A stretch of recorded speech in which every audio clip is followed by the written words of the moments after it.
The mare's scream cut through the canyon like a blade, but it wasn't the sound that stopped Alara Quinn cold. It was the brand burned into its flank.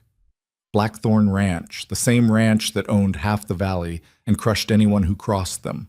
She should walk away. Let the animal die. She was a starving widow with nothing but an empty stomach and a dead husband's rifle. But as she stared at the trapped horse thrashing between the rocks, bleeding and wild-eyed, something broke open inside her chest. Maybe it was madness. Maybe it was fate. Either way, she was about to make a choice that would change everything. Before we begin, if you're watching from anywhere in the world, drop a comment with your city name so I can see how far this story travels. Hit that like button and settle in. This one's a long ride. The town of Hollow Creek didn't welcome strangers, and it sure as hell didn't welcome widows with nothing to their name. Alara Quinn learned that the first day she walked down its single muddy street, burlap sack slung over her shoulder, boots falling apart at the seams.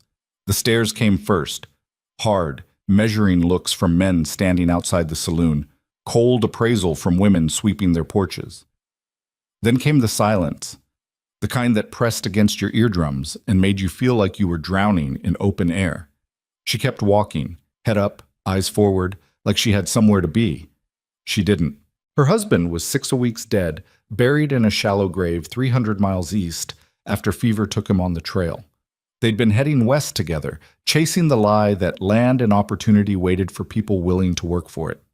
Instead, she'd gotten a corpse, an empty wagon sold for travel money, and the kind of loneliness that sat in your chest like a stone. Hollow Creek was supposed to be a stopping point, a place to rest, maybe find work, figure out what the hell came next. But the mercantile owner took one look at her and said they weren't hiring. The boarding house owner quoted her a price she couldn't afford and didn't offer charity. The preacher gave her a tight smile and suggested she might try the next town over. By sunset, Alara was sitting on the edge of the horse trough with half a dry biscuit she'd been saving for 2 days, watching the light die over the mountains. "You planning to sleep there?" She looked up. A man stood a few feet away, tall, weathered, with a sheriff's badge pinned crooked on his vest. His face wasn't unkind, but it wasn't friendly either. "No, sir," Alara said quietly. "Good. Town council doesn't like drifters settling in public spaces. Makes folks nervous." She almost laughed. Nervous. Like she was dangerous. Like she was anything other than bone-tired and half-starved. "I'll move along," she said. The sheriff nodded, already turning away. "See that you do." Alara waited until he was gone, then stood and walked east, away from the town, away from the judgment, away from every pair of eyes that had decided she was worth less than dirt. The wilderness didn't judge. It would kill you without malice, but at least it was honest about it. She found the line shack 2 days later, more by accident than design. She'd been following a deer trail deeper into the valley, looking for water, when the structure appeared through the trees like a ghost. It was old, logs rotting at the base, roof sagging in the middle, door hanging loose on leather hinges. But it had 4 walls and something resembling a roof, and that was more than she'd had in weeks. Inside, the air smelled like rodent nests and mildew. A broken chair lay in one corner. The fireplace was full of dead leaves. The single window was cracked, spiderwebs thick across the glass. Alara dropped her sack on the floor and sat down hard. For the first time since her husband died, she cried. Not the silent, dignified kind of crying. The ugly kind. The kind that tore out of your throat like an animal and left you gasping on the floor with snot running down your face. She cried until her ribs ached and her head pounded and there was nothing left inside her but empty space. Then she wiped her face on her sleeve, stood up, and got to work. The shack wasn't much, but it could be livable. She swept out the debris, patched the roof with pine branches and mud, stuffed rags into the gaps in the walls. She built a fire in the hearth and boiled water from the creek. She set snares for rabbits using wire salvaged from an old fence line. It wasn't a life, but it was survival, and survival was all she had left. The days blurred together, wake before dawn, check the traps, gather firewood, boil water, skin whatever she'd caught, eat, sleep, repeat. She stopped counting days after the first week. Time didn't mean much when every hour looked the same. The loneliness was the worst part. Not the hunger or the cold or the constant ache in her muscles. The silence. The way her own thoughts echoed too loud inside her skull. She tried talking to herself just to hear a human voice, but it felt pathetic, so she stopped. Her husband used to fill the silence. He'd been a talker, always had some story or joke or plan spinning out of his mouth. She used to find it irritating. Now she would have given anything to hear his voice again, even if it was just complaining about the weather. But he was gone, and she was here, and that was just how things were. 3 weeks into her exile, she ran out of wire for the traps. Alara stood in the clearing outside the shack, staring at the broken snare in her hand. Without it, she couldn't catch rabbits. Without rabbits, she'd starve. Simple math. She could go back to Hollow Creek, try to buy wire, except she had no money, and no one there would give her credit. She could try stealing it, but getting caught meant jail or worse. Or she could go deeper into the valley. There had to be abandoned homesteads out here, old ranches, something left behind by people who'd given up and moved on. Maybe she'd find supplies. Maybe she'd find nothing. But sitting here wasn't an option. She packed light, just the rifle, a canteen, and a knife. The sun was already high when she set out, heading north along the creek. The valley opened up as she walked, the trees thinning into rocky meadows dotted with sagebrush. The mountains rose sharp on either side, their peaks still dusted with snow even though it was late spring. Beautiful country, if you had the luxury of appreciating beauty. Alara didn't. She walked for hours, eyes scanning for any sign of human presence. Old fence posts, rusted tools, anything useful. Instead, she found the canyon. It opened suddenly, a narrow slash in the earth hidden behind a rise of boulders. She almost walked past it, but something made her stop. A sound, maybe, or just instinct. Alara approached the edge carefully and looked down. The canyon wasn't deep, maybe 20 feet, but the walls were sheer and close together. A trickle of water ran along the bottom, pooling in the shadows. And there, wedged between the rocks near the far end, was the horse. It was a mare, big, dark brown with a black mane, and it was trapped. Alara could see it immediately, the way the animal's hind leg was caught between two boulders, the raw bloody scrapes along its side where it had thrashed trying to escape. The mare's head hung low, sides heaving. It had been there a while. She should leave. Walk away. The horse was as good as dead and she had her own problems. But she didn't move. The mare lifted its head slightly, and their eyes met. Just for a second. And in that second, Alara saw something she recognized. Not resignation, not surrender. Fury, the same kind she felt every morning when she woke up in that rotting shack and decided to keep breathing anyway. Damn it, Alara muttered. She slung the rifle over her shoulder and started looking for a way down. The descent was ugly. The rocks were loose and sharp, and twice she nearly lost her footing and went tumbling, but she made it to the bottom, boots splashing into the shallow water. The mare's ears flattened as Alara approached. Easy, she said softly. I'm not here to hurt you. The horse didn't believe her. It tried to rear, but the trapped leg held it in place, and the movement sent a fresh wave of pain through the animal. It screamed, high and shrill and full of terror. Alara froze, hands raised. Easy, easy now. She'd grown up around horses. Her father had kept a small farm back east, and she'd learned young how to gentle a spooked animal. You didn't rush, you didn't crowd, you let them see you weren't a threat. She crouched low, making herself smaller, and waited. Minutes passed. The mare's breathing slowed. Its eyes tracked her, wild but watching. That's it, Alara murmured. See? I'm not so scary. She moved closer.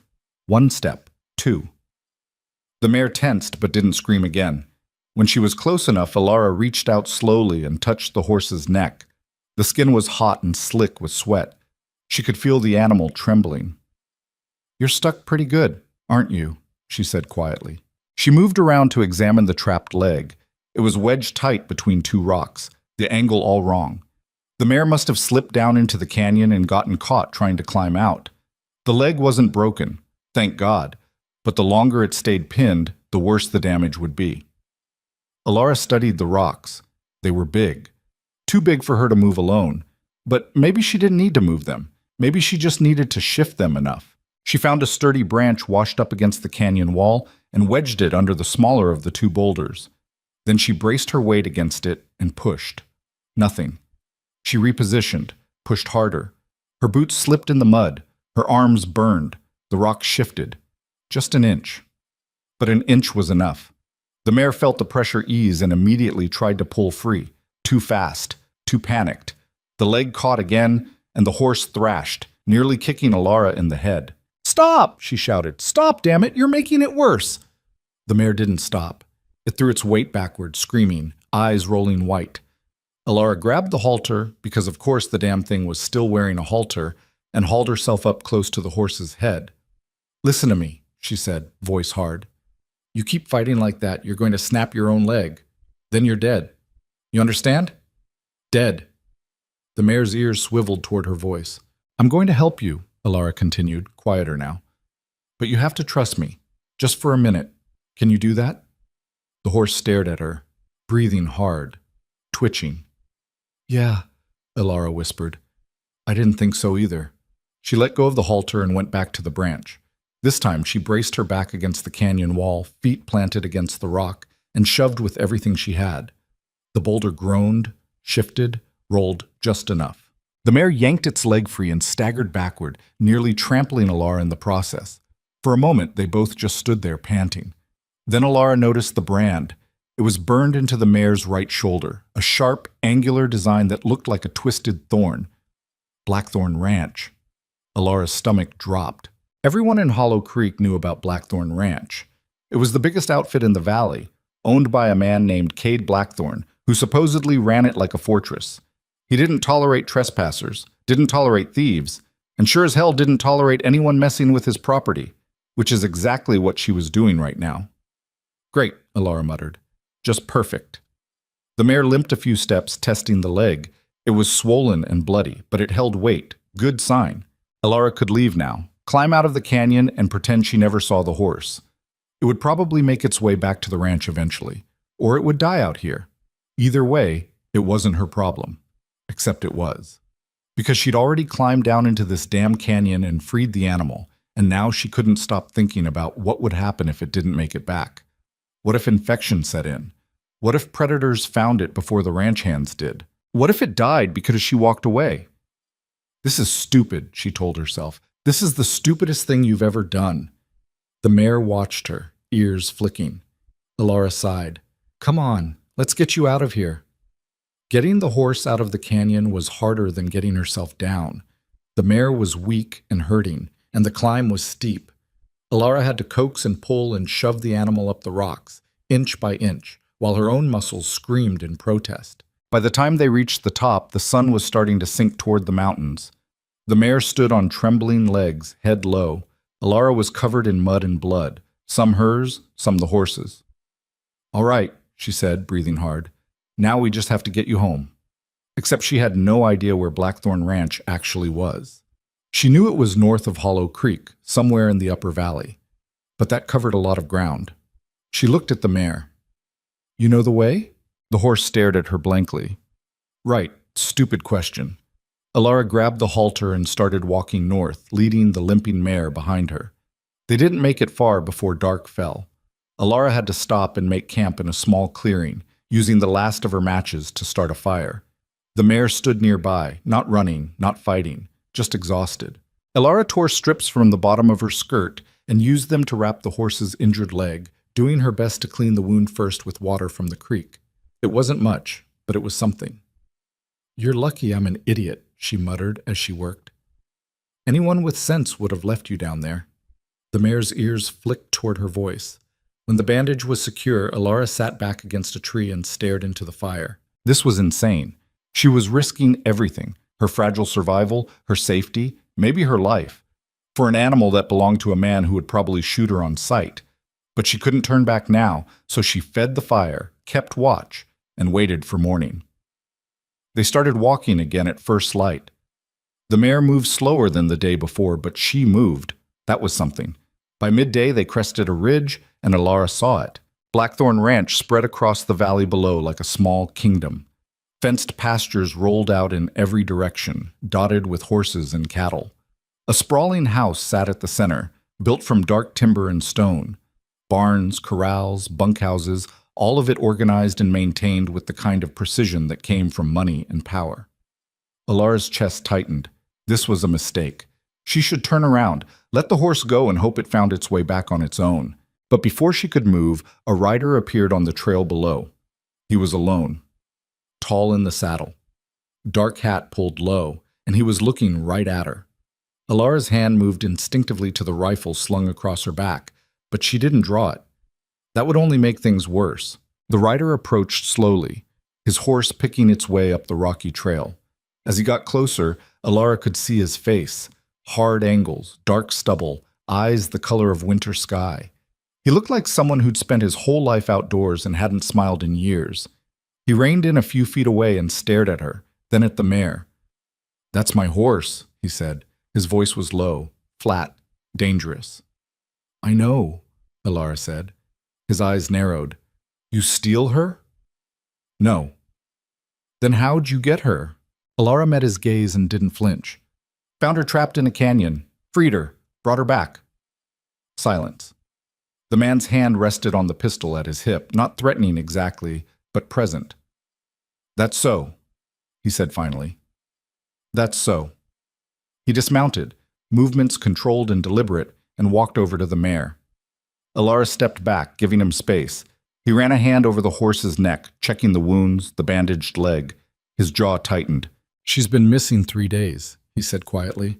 "Thought she was dead." "Almost was." He looked up at her.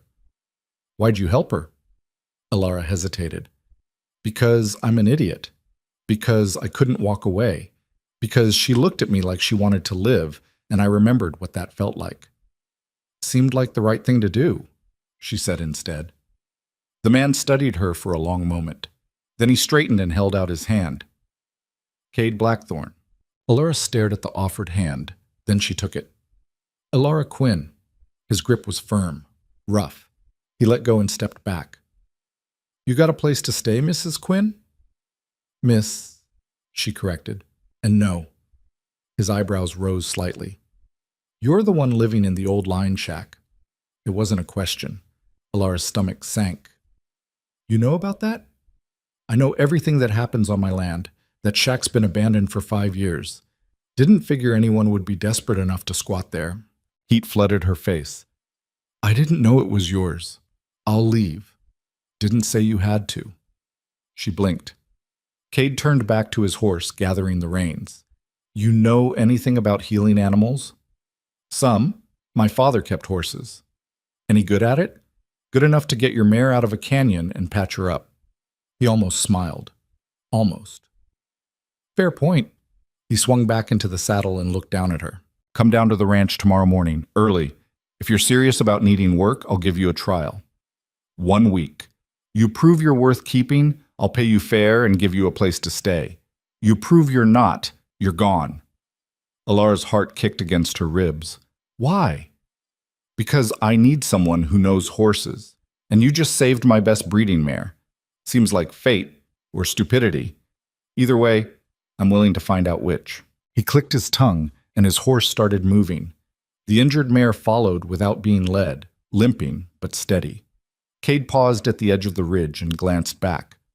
"Don't be late," he said. Then he was gone, disappearing down the trail toward the ranch below. Alara stood alone on the ridge, heart pounding, mind racing. This was insane. Walking into Blackthorn Ranch was probably the dumbest thing she could do. She didn't know this man, didn't know what he wanted, didn't know if she could trust him. But she also didn't have any other options.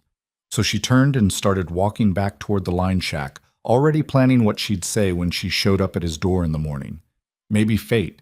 Maybe stupidity. Either way, her life was about to change. Alara didn't sleep that night. She lay on the hard floor of the line shack, staring at the ceiling beams while her mind spun in circles.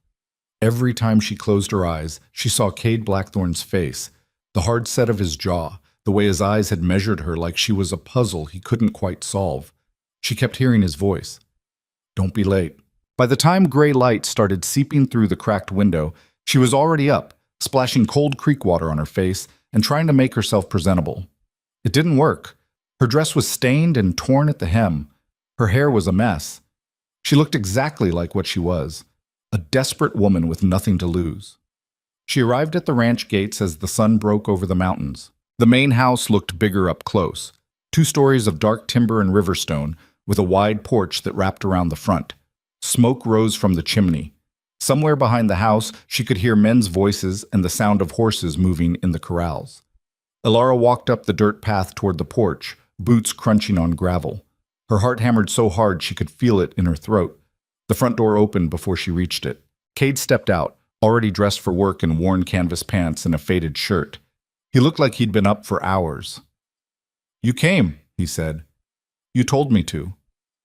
People don't always do what they're told.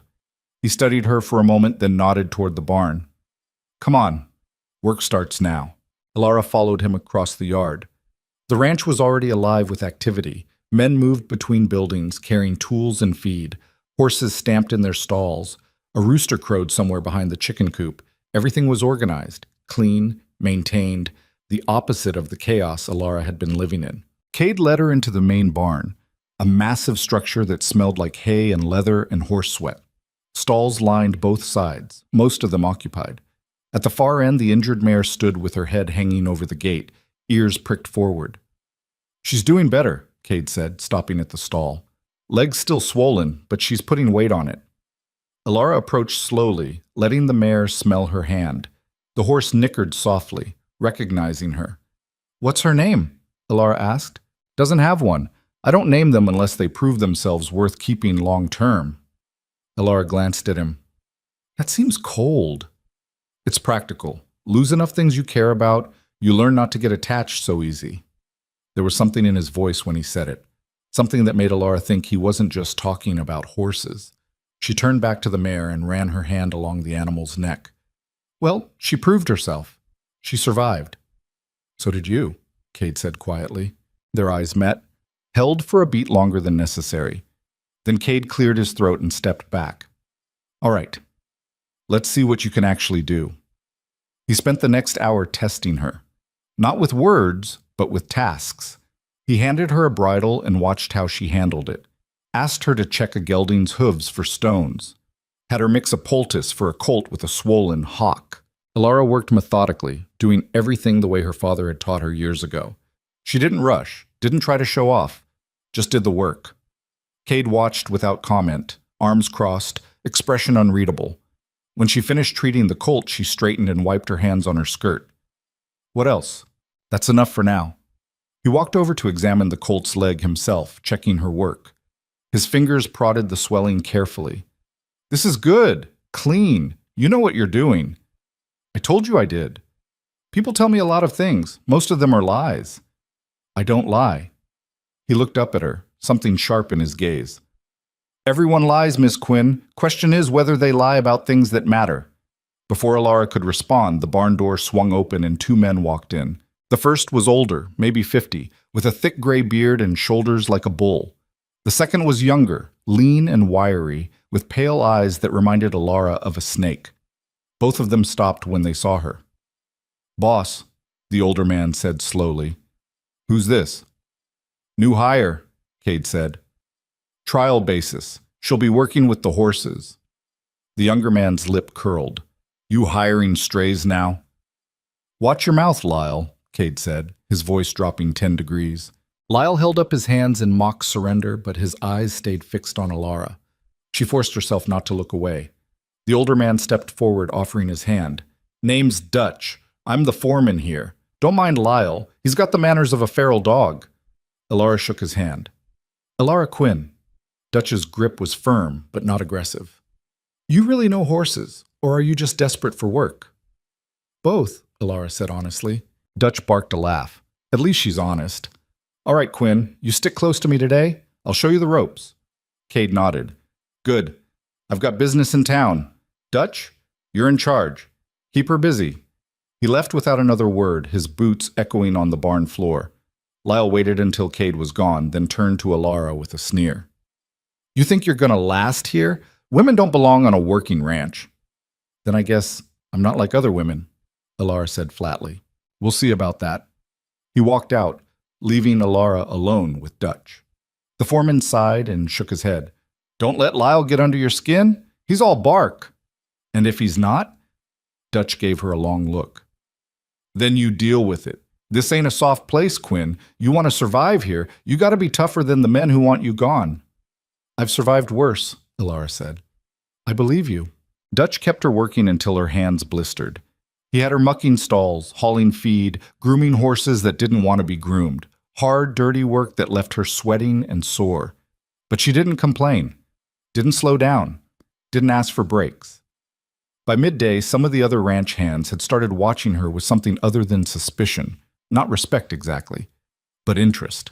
Around noon, Dutch brought her to the cook shack for lunch. It was a low building near the bunkhouse, filled with rough wooden tables and the smell of fried meat. A dozen men sat eating and talking in low voices. The conversation died the moment Elara walked in. She kept her head up and followed Dutch to the serving line. The cook, a heavy-set man with burn scars on his forearms, ladled stew into a bowl and handed it to her without comment. Elara sat at the end of one table, as far from the others as possible. Dutch sat across from her. They'll get used to you, he said quietly. Will they? Maybe. Maybe not. Depends on whether you're still here next week. Elara ate in silence, ignoring the stares. The stew was good, better than anything she'd eaten in months. She had to force herself not to eat too fast. Halfway through the meal, a woman entered the cook shack. She was younger than Elara, maybe 25, with dark hair pinned back in a severe bun and a dress that looked expensive even with an apron over it. She moved through the room like she owned it, her eyes scanning the tables until they landed on Elara. Her expression went cold. Dutch, the woman said sharply. Who's that? Dutch stood, wiping his mouth. Afternoon, Mrs. Brennan. This is Elara Quinn. She's working with the horses. Since when? Since this morning. Boss hired her. Mrs. Brennan's jaw tightened. I see. And where exactly is she staying? Don't know yet. That's between her and the boss. The woman's eyes stayed fixed on Elara. Well, I suppose we'll see how long this lasts. She turned and walked out, spine rigid. Elara looked at Dutch. Who's that? Catherine Brennan, Dutch's wife.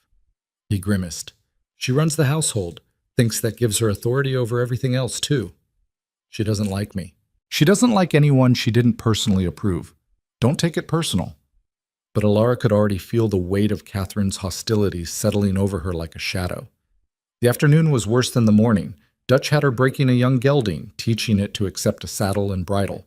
The horse was green and skittish, and it took every ounce of patience Elara had to keep from losing her temper. But she did it. Slowly, carefully, she worked the animal until it stood calm under the saddle. When she finally stepped back, sweating and exhausted, she found Cade leaning against the corral fence, watching. How long have you been there? She asked. Long enough. He pushed off the fence and walked over, running an appraising eye over the gelding. Not bad. Most people would have forced it and made the horse meaner. Force doesn't work, not with horses. No, Kate agreed. It doesn't. He turned to face her fully. You did good work today. Dutch says you didn't quit, didn't complain. That means something. Does that mean I passed the test? It means you survived day 1. 6 more to go. Elara felt a flicker of frustration. What exactly are you looking for? Someone who won't run the first time things get hard. Someone I can trust not to steal from me or sell my business to competitors in town.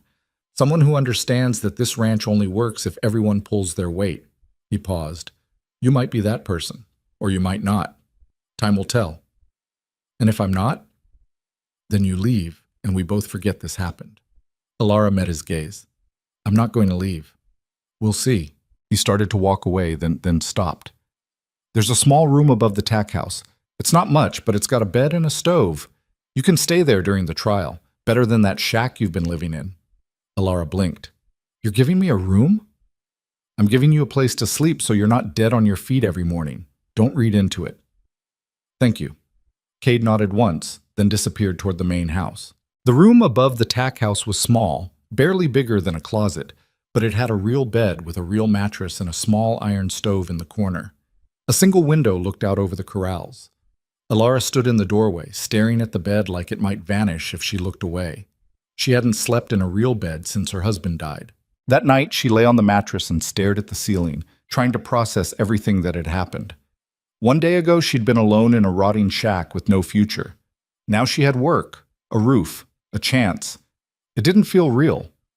Sleep came hard, and when it did, it was full of dreams she didn't understand.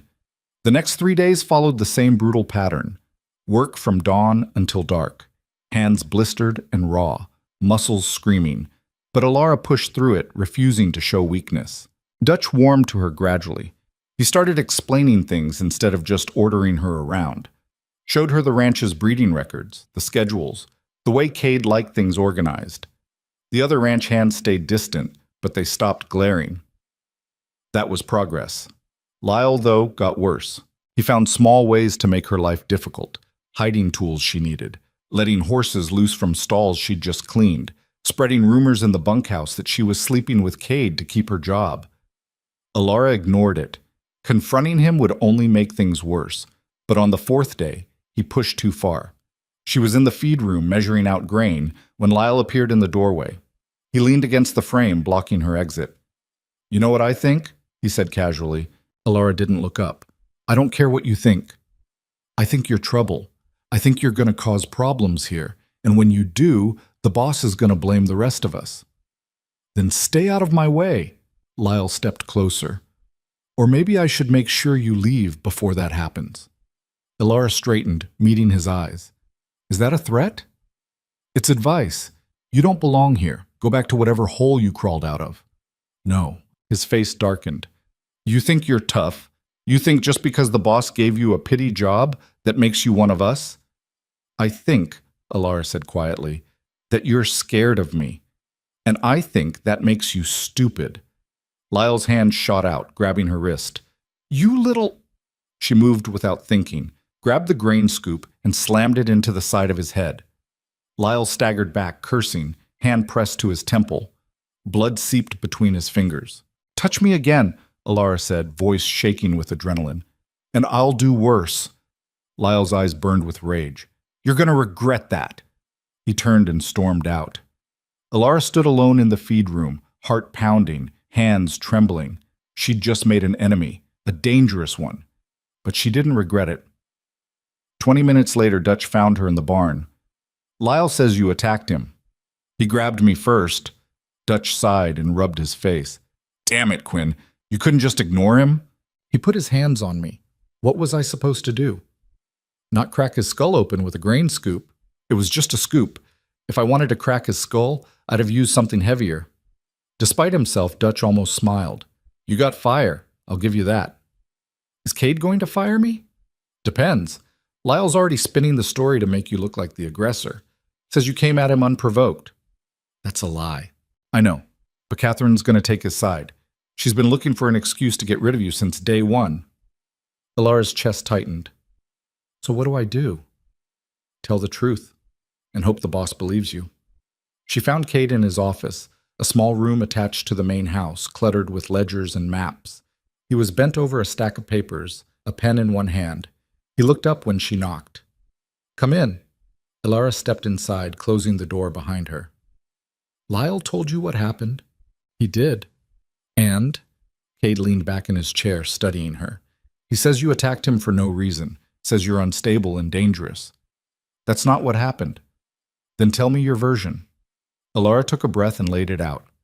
No embellishment, no excuses, just the facts. When she finished, Cade was silent for a long moment.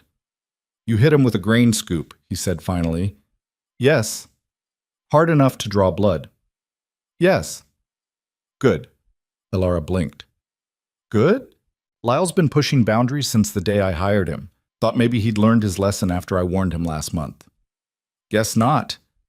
Cade stood and crossed to the window, hands clasped behind his back. "I don't tolerate men who put their hands on women. I don't care what the reason is. He touched you. He got what he deserved." Relief flooded through Alara so fast she almost staggered. "So I'm not fired?" "No. But you're not out of the woods yet." "What do you mean?" Cade turned to face her. "Catherine's been in my ear all afternoon. Says you're a distraction. Says the men don't trust you. Says you're going to cause more problems than you're worth." "Do you believe her?" "I believe she wants you gone. Whether she's right is another question." "I've worked hard," Alara said quietly. "I've done everything you asked. I haven't caused problems. Lyle did. I know. Then why does it matter what Catherine thinks? Cade's jaw tightened. Because she's married to my foreman, and if she's unhappy, Dutch is unhappy. And if Dutch is unhappy, the whole ranch suffers. That's not fair. No, Cade agreed. It's not. But it's reality. Alara felt anger rising in her chest. So, what are you saying? You want me to leave? I'm saying you need to prove Catherine wrong. Work harder. Keep your head down. Don't give her ammunition. I defended myself. I know. And I'm glad you did. But it doesn't change the fact that people are watching you now, waiting for you to fail. You want to stay here, you're going to have to be better than everyone else. Twice as good for half the credit. That's not fair either. Life isn't fair, Miss Quinn. You of all people should know that. The words stung because they were true. Alara stood there, hands clenched at her sides, fighting the urge to scream. She'd survived her husband's death, survived starvation, survived weeks alone in the wilderness. And now she had to survive this too, the politics, the gossip, the constant judgment. I'm not leaving, she said finally. Cade's expression softened, just slightly.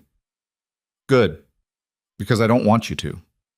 Their eyes met, and something passed between them. Something unspoken, but heavy.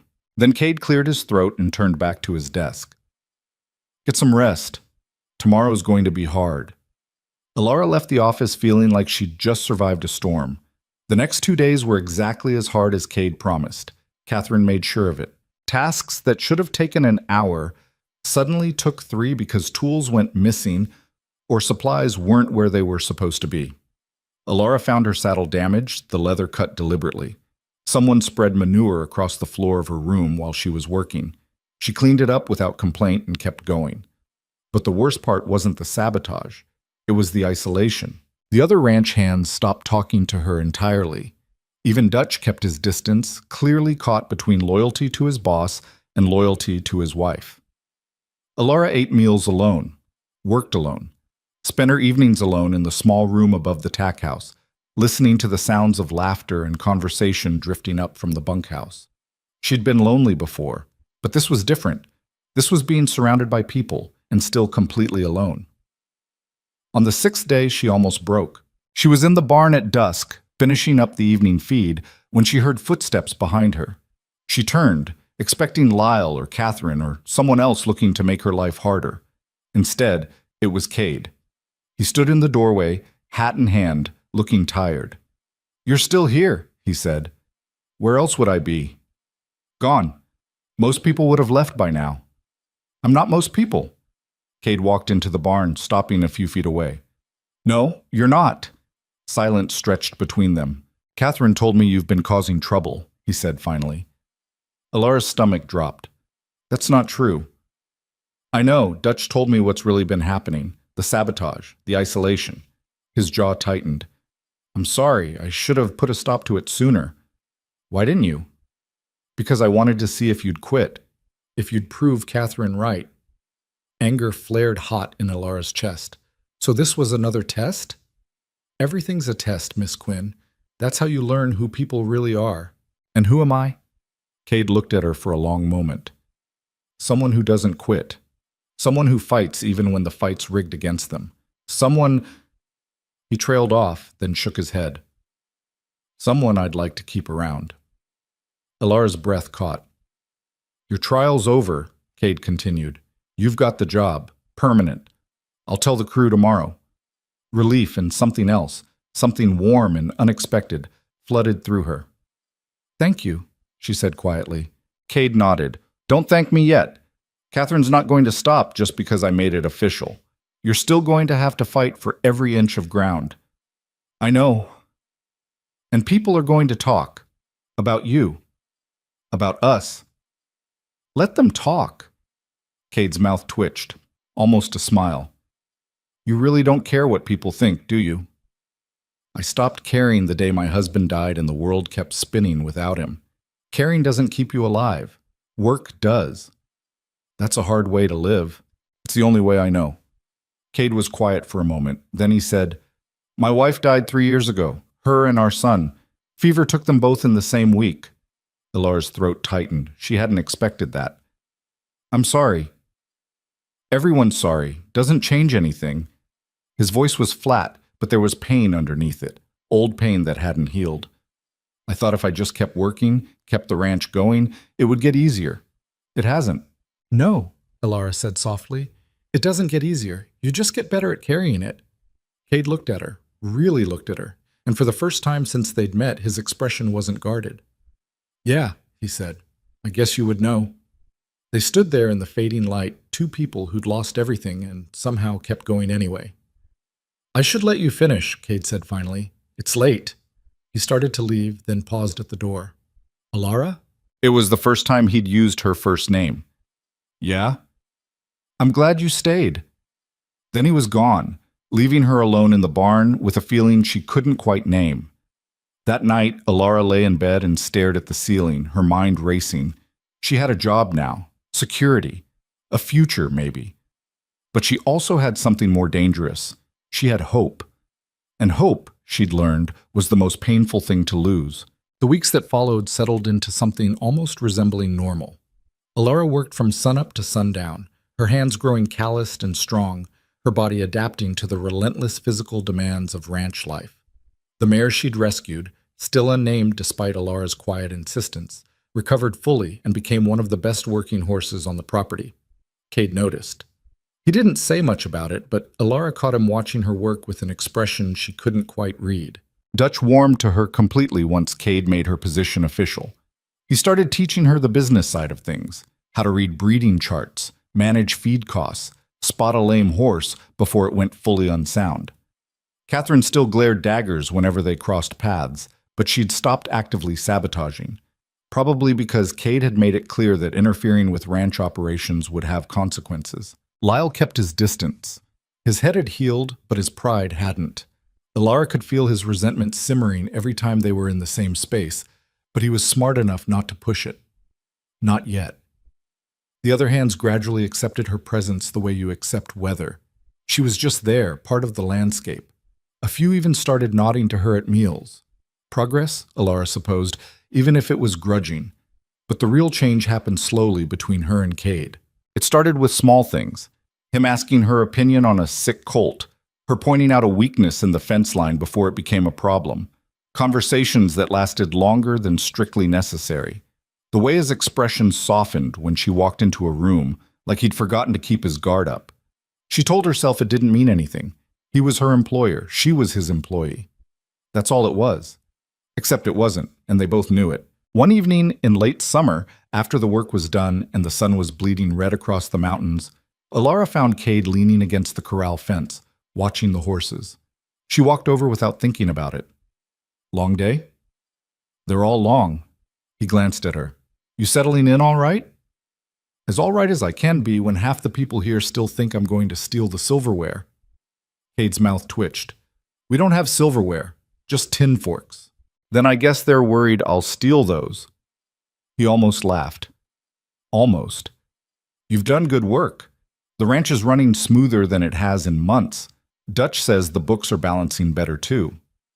That's because I actually write things down instead of keeping it all in my head and hoping for the best. Dutch does his best. I know, but his best involves a lot of guessing. This time Cade did laugh, a short, rusty sound like he'd forgotten how. You're not wrong. They stood in comfortable silence, watching the horses move across the pasture. The air smelled like dust and grass and the particular scent of evening in the high country. Why'd you really give me this job? Alara asked quietly. Cade was quiet for a long time. You want the truth? Always. Because you reminded me of someone. Your wife? No. He turned to look at her. Me. Before everything went to hell. You had that look in your eyes, like the world had beaten you down, but you were too stubborn to stay down. I respected that. Alara's chest tightened. And now? Now I think maybe I hired you for selfish reasons too. Like what? Like wanting someone around who understands what it's like to lose everything and keep going anyway. Someone who doesn't try to fix things with empty words. He paused. You don't do that. You just exist next to the grief without trying to make it smaller than it is. That's because I know it doesn't get smaller. You just build a life around it. Yeah, Cade said softly. You do. Their shoulders were almost touching. Alara could feel the warmth of him through the fabric of her shirt. People are going to talk, she said. If we keep this up, whatever this is. Let them. Catherine already hates me. This'll make it worse. Catherine hates everyone who isn't Catherine. Don't take it personal. Alara smiled despite herself. That's what Dutch said. Dutch is smarter than he looks. They fell silent again. The sun sank lower, painting everything gold and red. Somewhere in the distance, a coyote called. I should go, Alara said, even though she didn't want to. Yeah, you should. Neither of them moved. Finally, Cade pushed off the fence. Get some rest. Tomorrow we're moving the herd to the upper pasture. Gonna need everyone. I'll be ready. He nodded and walked toward the house, hands shoved in his pockets. Alara stood alone by the corral, her heart doing something complicated and inconvenient in her chest. This was dangerous, getting close to him, letting herself feel things she'd promised herself she wouldn't feel again. But standing here in the fading light, watching the man disappear into the shadows of his big empty house, she realized it was already too late. She was already in too deep. The next morning, the work started before dawn. Moving cattle was brutal, hot, dusty, exhausting labor that required every hand on deck. Alara rode alongside Dutch and 3 other ranch hands, pushing the herd slowly up the mountain trail toward the summer grazing land. Cade rode point, guiding the lead animals. He sat easy in the saddle, like he'd been born there. Probably had been, Alara thought. By midday, they'd gotten the cattle settled in the upper pasture and were heading back down. Alara's thighs ached from hours in the saddle, and her throat was raw from breathing dust, but she felt good. Useful. Like she was actually part of something instead of just surviving on the edges. They were halfway down the mountain when Dutch pulled up alongside her. You're a decent rider, he said. My father taught me young. It shows.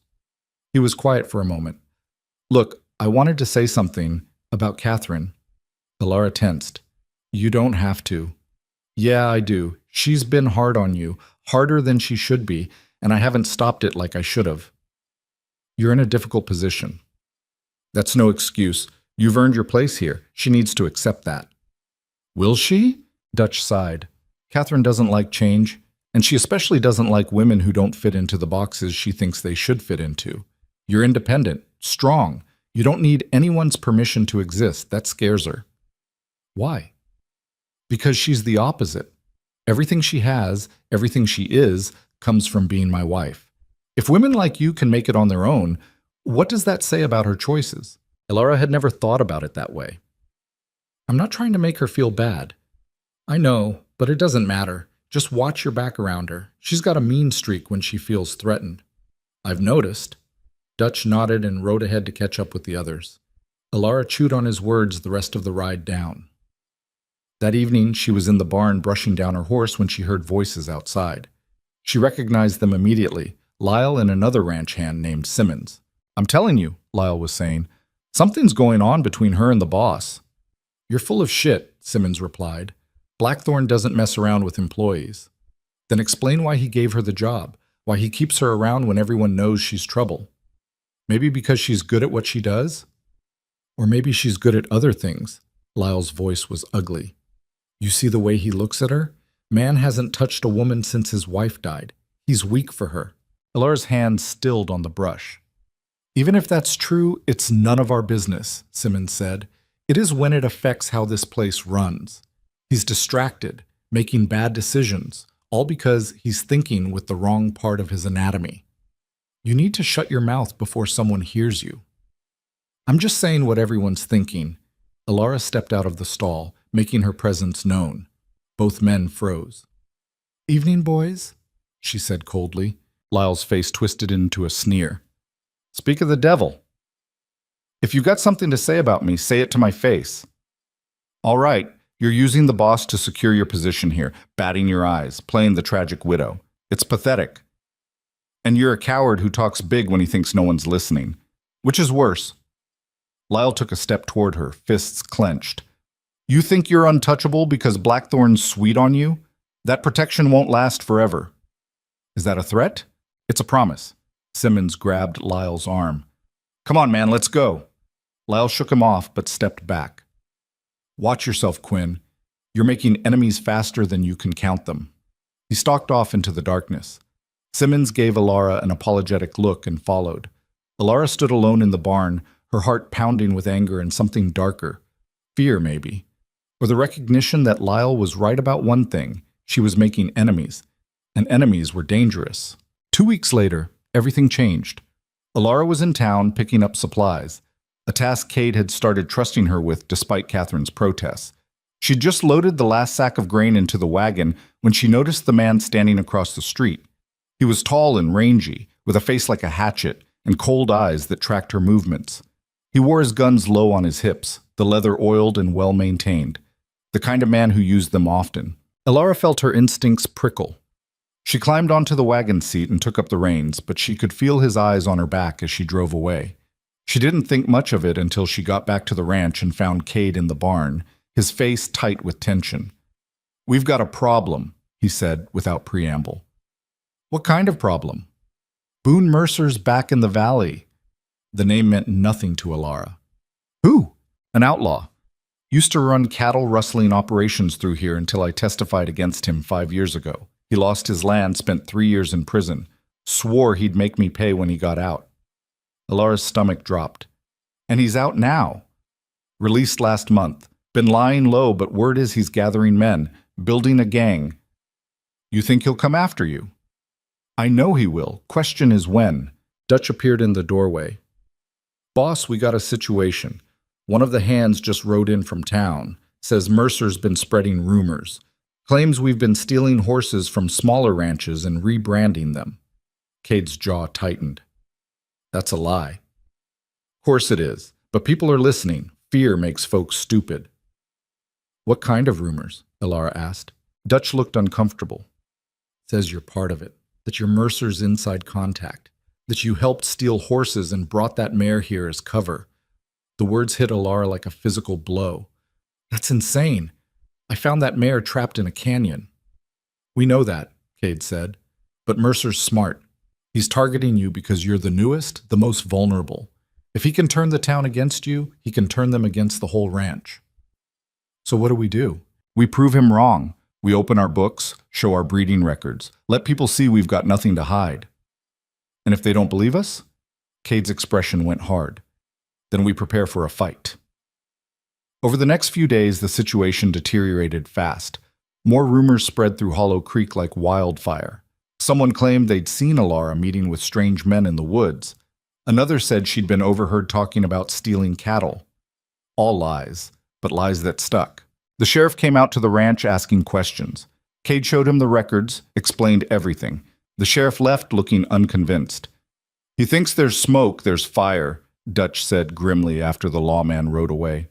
"Won't take much more for him to come back with an arrest warrant." Alara felt panic rising in her chest. "For me?" "For whoever Mercer decides to pin this on. Right now, that's you." Cade was pacing the office like a caged animal. "Mercer's not trying to get us arrested. He's trying to isolate us, turn the town against us so when he makes his move, no one will help." "What move?" Alara asked. "Whatever he's planning. Rustling our herd, burning us out, I don't know, but it's coming." That night, Alara couldn't sleep. She lay in the small room above the tack house, staring at the ceiling, her mind racing. This was her fault. If she hadn't come here, Mercer wouldn't have a target to use against Cade. The ranch would be fine. By dawn, she'd made her decision. She packed her few belongings into the burlap sack she'd arrived with and slipped out of the room before anyone else was awake. She'd leave quietly, disappear back into the wilderness, remove the target from Cade's back. She made it as far as the barn before he found her. "Going somewhere?" Cade's voice cut through the pre-dawn darkness. Alara turned. He stood in the barn doorway, fully dressed, arms crossed. "I'm leaving," she said, "before I cause more damage." "This isn't your fault." "Isn't it? Mercer's using me to get to you. If I'm gone, he loses that leverage. And if you're gone, he wins. You think I'm going to let some outlaw dictate who works on my ranch?" "This isn't about pride, Cade. This is about survival, yours and the ranch's." He walked toward her, his face set. "You think I've survived this long by running away from fights? I think you've survived by being smart. And the smart thing is to let me go." "No." The word was flat. final. The smart thing is to stand together and call his bluff. What if it's not a bluff? Then we fight, but we do it together. Alara felt tears burning behind her eyes. She was so tired of fighting, so tired of being the reason people suffered. I don't want you to get hurt because of me, she said quietly. Too late. I'm already... He stopped, jaw working. You matter, Alara. To this ranch. To me. I'm not letting you walk away. Cade, no. Listen to me. I've lost too many people I care about. I'm not losing you too. Not without a fight. The words hung in the air between them, heavy with meaning. You care about me, Alara said softly. Of course I do. I thought that was obvious. Nothing about you is obvious. He almost smiled. Fair. Alara looked down at the sack in her hands. Everything she owned in the world, and it barely filled half the bag. What if we can't win, she asked. Then we lose fighting, but at least we lose together. She met his eyes, saw the determination there, the stubborn refusal to surrender. It reminded her of herself. All right, she said finally, I'll stay. Relief crossed his face so quickly she almost missed it. Good, because I wasn't going to let you leave anyway. I was prepared to lock you in a stall if necessary. Despite everything, Alara laughed. That seems extreme. I'm an extreme person. She set the sack down on the ground. So what now? Now we wait for Mercer to make his move, and when he does, we're ready. But Mercer was smarter than they anticipated. 3 days later, a group of men from town rode out to the ranch. Not the sheriff, but a citizens' committee led by the mayor. They demanded to inspect the horses, looking for stolen brands. Cade let them. He had nothing to hide. They found nothing because there was nothing to find. But it didn't matter. The damage was done. Doubt had been planted. People are scared, the mayor said as they prepared to leave. Scared of Mercer, scared of getting caught in the crossfire. You need to handle this, Blackthorn, before someone gets hurt. I'm trying, Cade said tightly. Try harder. After they left, Cade punched the barn wall hard enough to split his knuckles. Alara grabbed his hand before he could do it again. Don't, she said. You'll break your hand. I don't care. Well, I do. We need you functional. He looked at her, breathing hard, eyes blazing with frustration. Then slowly, the tension drained out of him. This is what he wants, Cade said. To make me lose control, make me look dangerous. Then don't give him what he wants. Easier said than done. Alara held his damaged hand carefully, examining the split skin.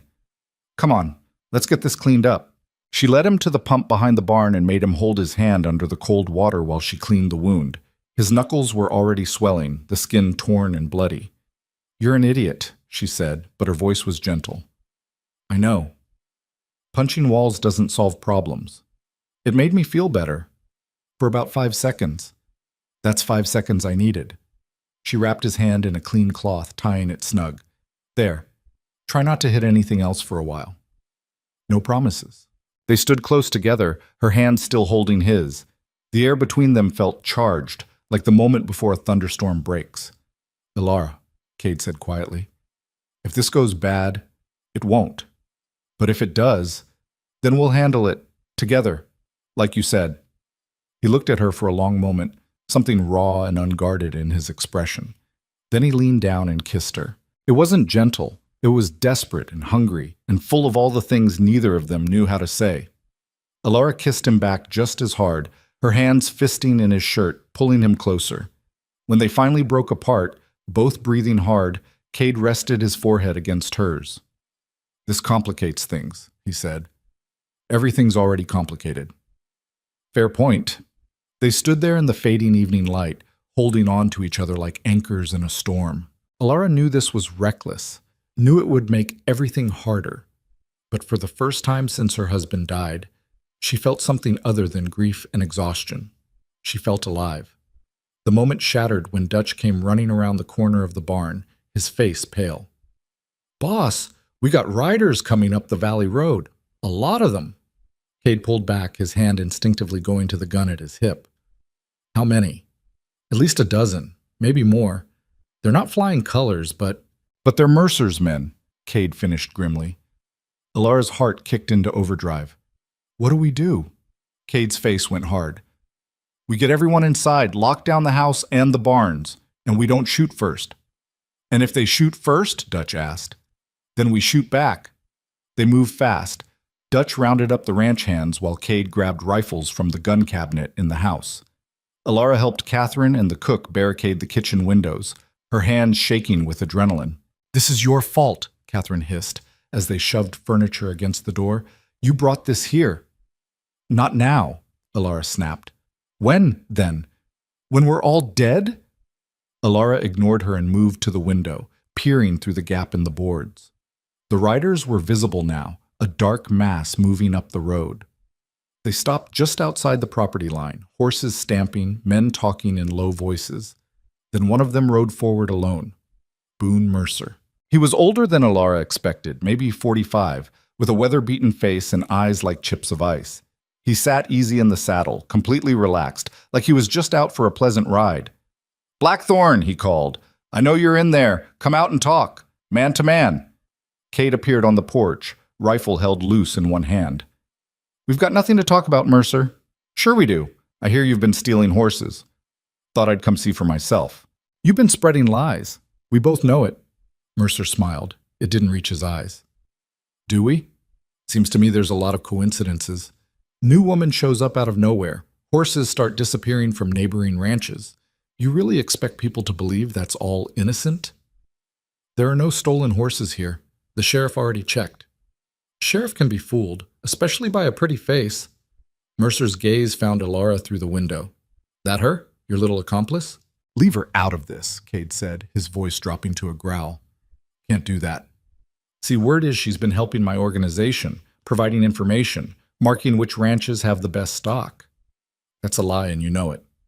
Maybe. Or maybe you've been played, Blackthorn. Wouldn't be the first time a lonely man got taken in by a woman with sad eyes. Alara felt sick. He was twisting everything, turning her presence here into a weapon. State your business and get off my land, Cade said. My business is simple. I want compensation for what you took from me. 5 years of my life, my reputation, my land. I figure your ranch is worth about that much. You're insane. Am I? Or am I just a man who wants justice? Mercer's voice rose, pitched to carry to his men. You put me in prison on false charges, destroyed everything I built. Now it's time to settle accounts. The charges weren't false. You were rustling cattle and everyone knew it. That was never proven. Because you had half the witnesses scared into silence. Mercer's expression went cold. Last chance, Blackthorn. Sign over the ranch to me and I'll leave peaceful. You and your people can ride out of here with your lives. Go to hell. Wrong answer. Mercer wheeled his horse around and rode back to his men. They conferred briefly, then spread out, encircling the ranch buildings. Alara's heart pounded. They're not leaving. No, Cade said, coming back inside. They're not. So what do we do? We wait. They're not going to attack in daylight with this many witnesses around. They'll try something tonight. And then, Cade checked his rifle, his face grim. Then we fight. The day crawled by in agonizing slowness. Mercer's men stayed just outside rifle range, watching, waiting. Alara could see them taking shifts, settling in for a siege. As darkness fell, Cade gathered everyone in the main house. They're going to come tonight, he said. Probably try to burn us out or stampede the horses. Maybe both. We need to be ready. We're outnumbered 2-1, Dutch pointed out. I know, but we have the advantage of position. They have to come to us. Unless they just burn the place and shoot us as we run out, Lyle said. Then we make sure they can't burn the place. They spent the next hour preparing, soaking blankets in water, positioning men at strategic windows, loading every gun on the property. Alara worked alongside them, her fear transforming into something harder. Determination. She'd lost everything once before. She wasn't going to lose it again without a fight. Around midnight, Cade pulled her aside. I need you to do something for me, he said quietly. What? If this goes bad, I need you to take the back trail out of here. There's a route through the canyon that leads to the next valley. You can make it to safety. I'm not running. Alara... No, I told you I'd stay. I meant it. This isn't your fight. Yes, it is. Mercer made it my fight when he used me as an excuse. I'm not giving him the satisfaction of running. Cade looked like he wanted to argue, but he just pulled her close instead, holding her tight. You're the most stubborn woman I've ever met, he said into her hair. You say that like it's a bad thing. It's terrifying. She pulled back enough to look at him. We're going to survive this. How do you know? Because we've both survived worse, and because I'm not done with you yet. He kissed her then, hard and fierce, like he was memorizing the taste of her. When they broke apart, his eyes were bright with something that looked like hope. After this is over, he said, when we're safe, I want... The window exploded inward in a shower of glass. Gunfire erupted from every direction. Mercer's attack had begun. Alara hit the floor as bullets tore through the walls above her head. Wood splintered. Glass shattered. Someone screamed in the next room. Cade was already at the window, rifle up, returning fire. The muzzle flash lit his face in stark bursts of light and shadow. East side, Dutch shouted from somewhere down the hall. They're coming from the east. More gunfire. The air filled with smoke and the acrid smell of gunpowder. Alara scrambled toward the overturned table where Catherine crouched, eyes wide with terror. Stay down! Alara yelled. Another window exploded. A bullet punched through the wall inches from Alara's head, sending splinters into her cheek.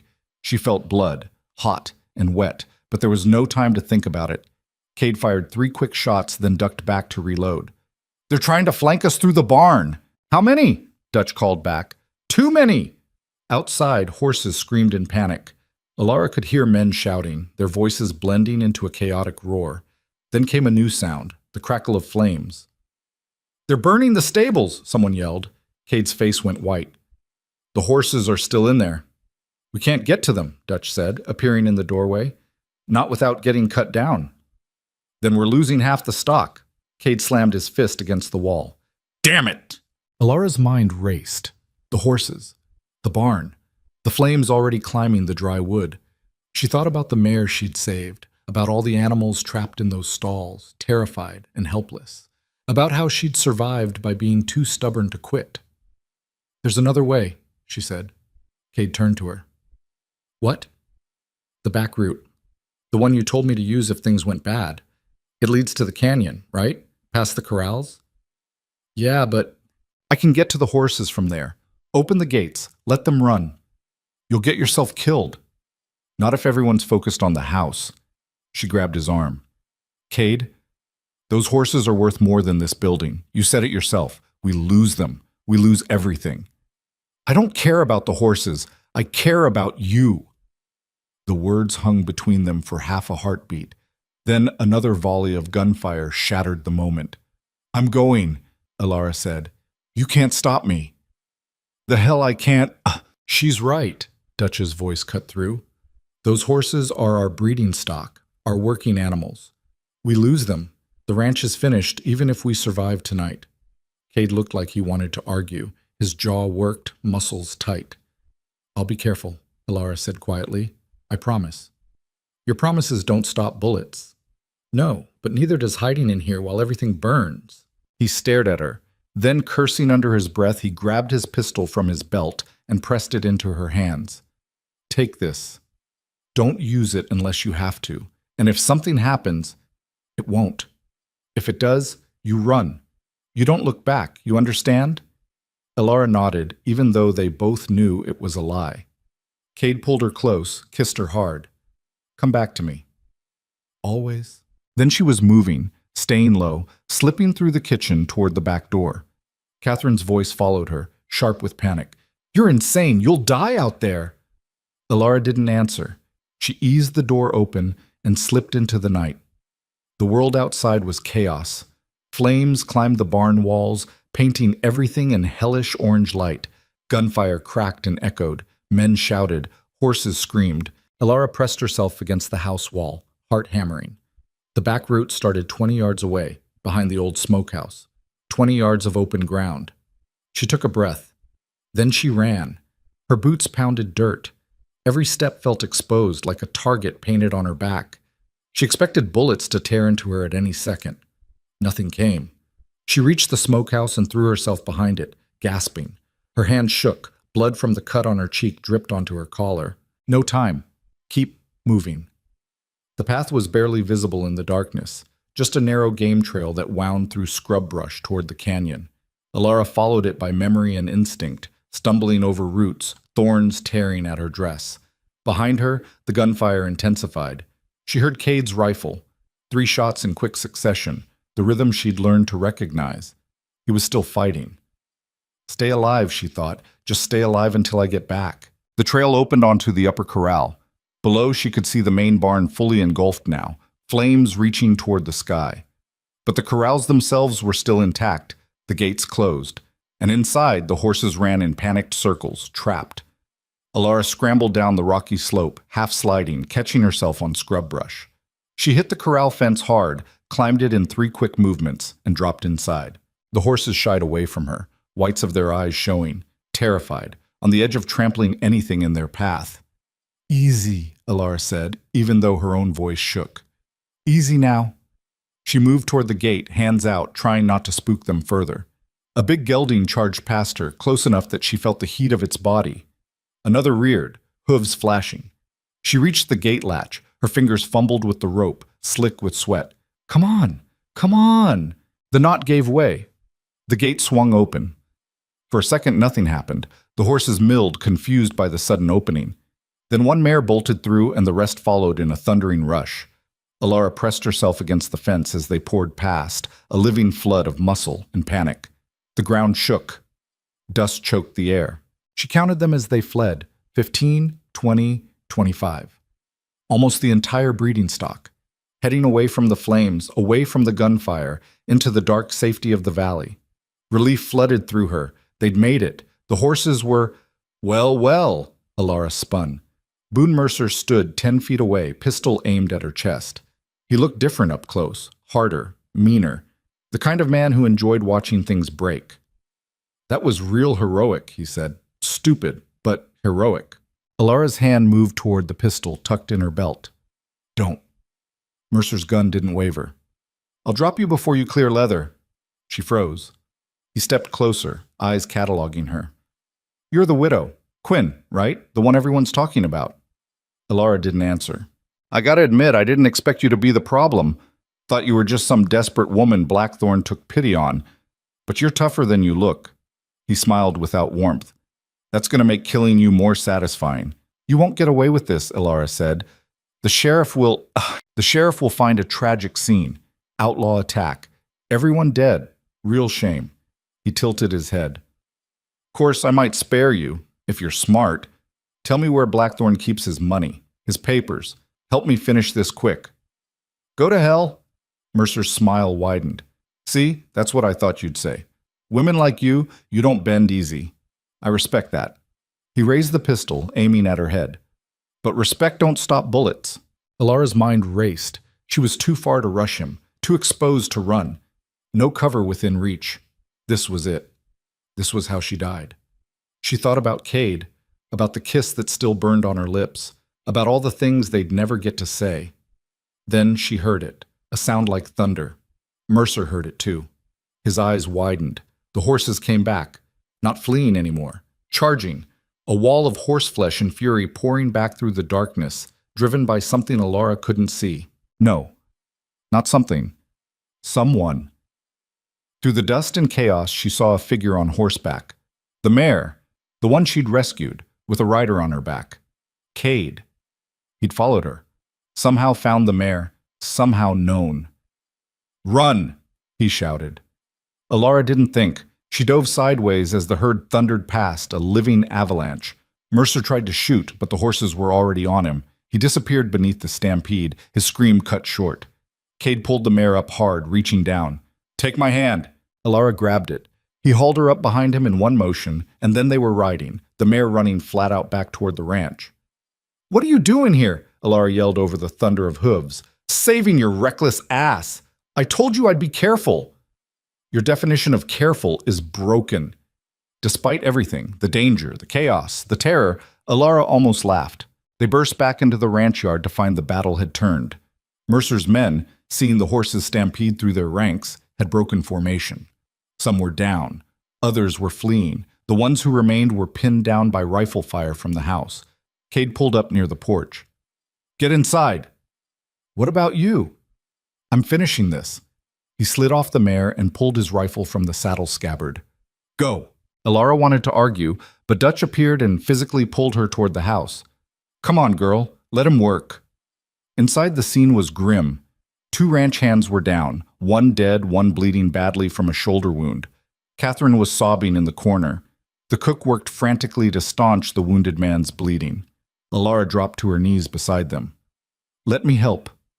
The cook looked at her blood-streaked face and nodded. Together they worked while the battle raged outside. Alara tore her already ruined skirt into strips, binding the wound tight. Her hands were steady, even though her mind kept replaying Mercer's gun aimed at her head, the moment before the horses came. She'd been seconds from death, and Cade had saved her. Outside, the gunfire slowed, then stopped. Silence fell like a weight. Alara held her breath, listening. Then Cade's voice, strong and alive. It's over. They're running. Relief crashed through her so hard she nearly collapsed. Dutch helped her to her feet. Go on. He'll want to see you. She stumbled to the door and out onto the porch. The ranch yard was a disaster. Broken glass everywhere. Bullet holes stitching the walls. The barn still burning, though the flames were dying down. Bodies on the ground. Mercer's men, most of them. And in the center of it all, Cade stood with his rifle still smoking, face streaked with soot and blood, but alive. Their eyes met across the devastation. Alara walked toward him. He met her halfway. You followed me, she said. Of course I did. I told you I'd be fine. You had a gun pointed at your head. I had it handled. You were about to die. So were you. Multiple times, probably. He grabbed her shoulders, his grip almost painful. Don't ever do that again. Don't ever make me choose between the ranch and you. I saved the horses. I don't care about the horses. Yes, you do. Not as much as... He stopped, jaw working. As much as what? Alara pressed. As much as you, damn it. The words came out rough, like they'd been dragged from somewhere deep. I don't care about any of this if you're dead. The ranch, the horses, none of it matters. Alara's throat tightened. Cade, I watched my wife die. My son. I swore I'd never let myself care about anyone like that again.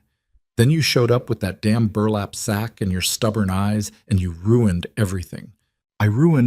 You made me want things again, want a future, want something other than just surviving day to day. His hands slid from her shoulders to cup her face, thumbs gentle against her cheekbones. I love you. I'm terrible at it. I'm broken and angry, and I don't know how to do this, but I love you anyway. The words hung in the air between them, raw and true. Alara felt tears sliding down her face, cutting tracks through the dust and blood. I love you too, she whispered. Even though you're an idiot who punches walls and follows women into firefights, he laughed, a sound like breaking glass, sharp and real. We're quite a pair. Yeah, we are. He kissed her then, and this time it wasn't desperate or afraid. It was a promise, a beginning instead of an ending.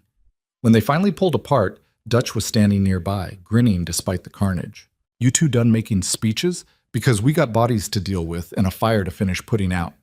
Cade didn't let go of Alara's hand. Where's Mercer? Dead.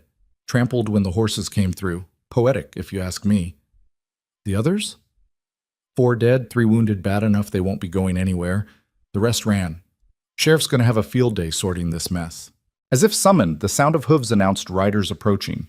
The sheriff and a dozen men from town appeared, guns drawn, taking in the scene. The sheriff's eyes widened. What in the hell happened here? Mercer attacked, Cade said flatly. We defended ourselves. Jesus, is he dead?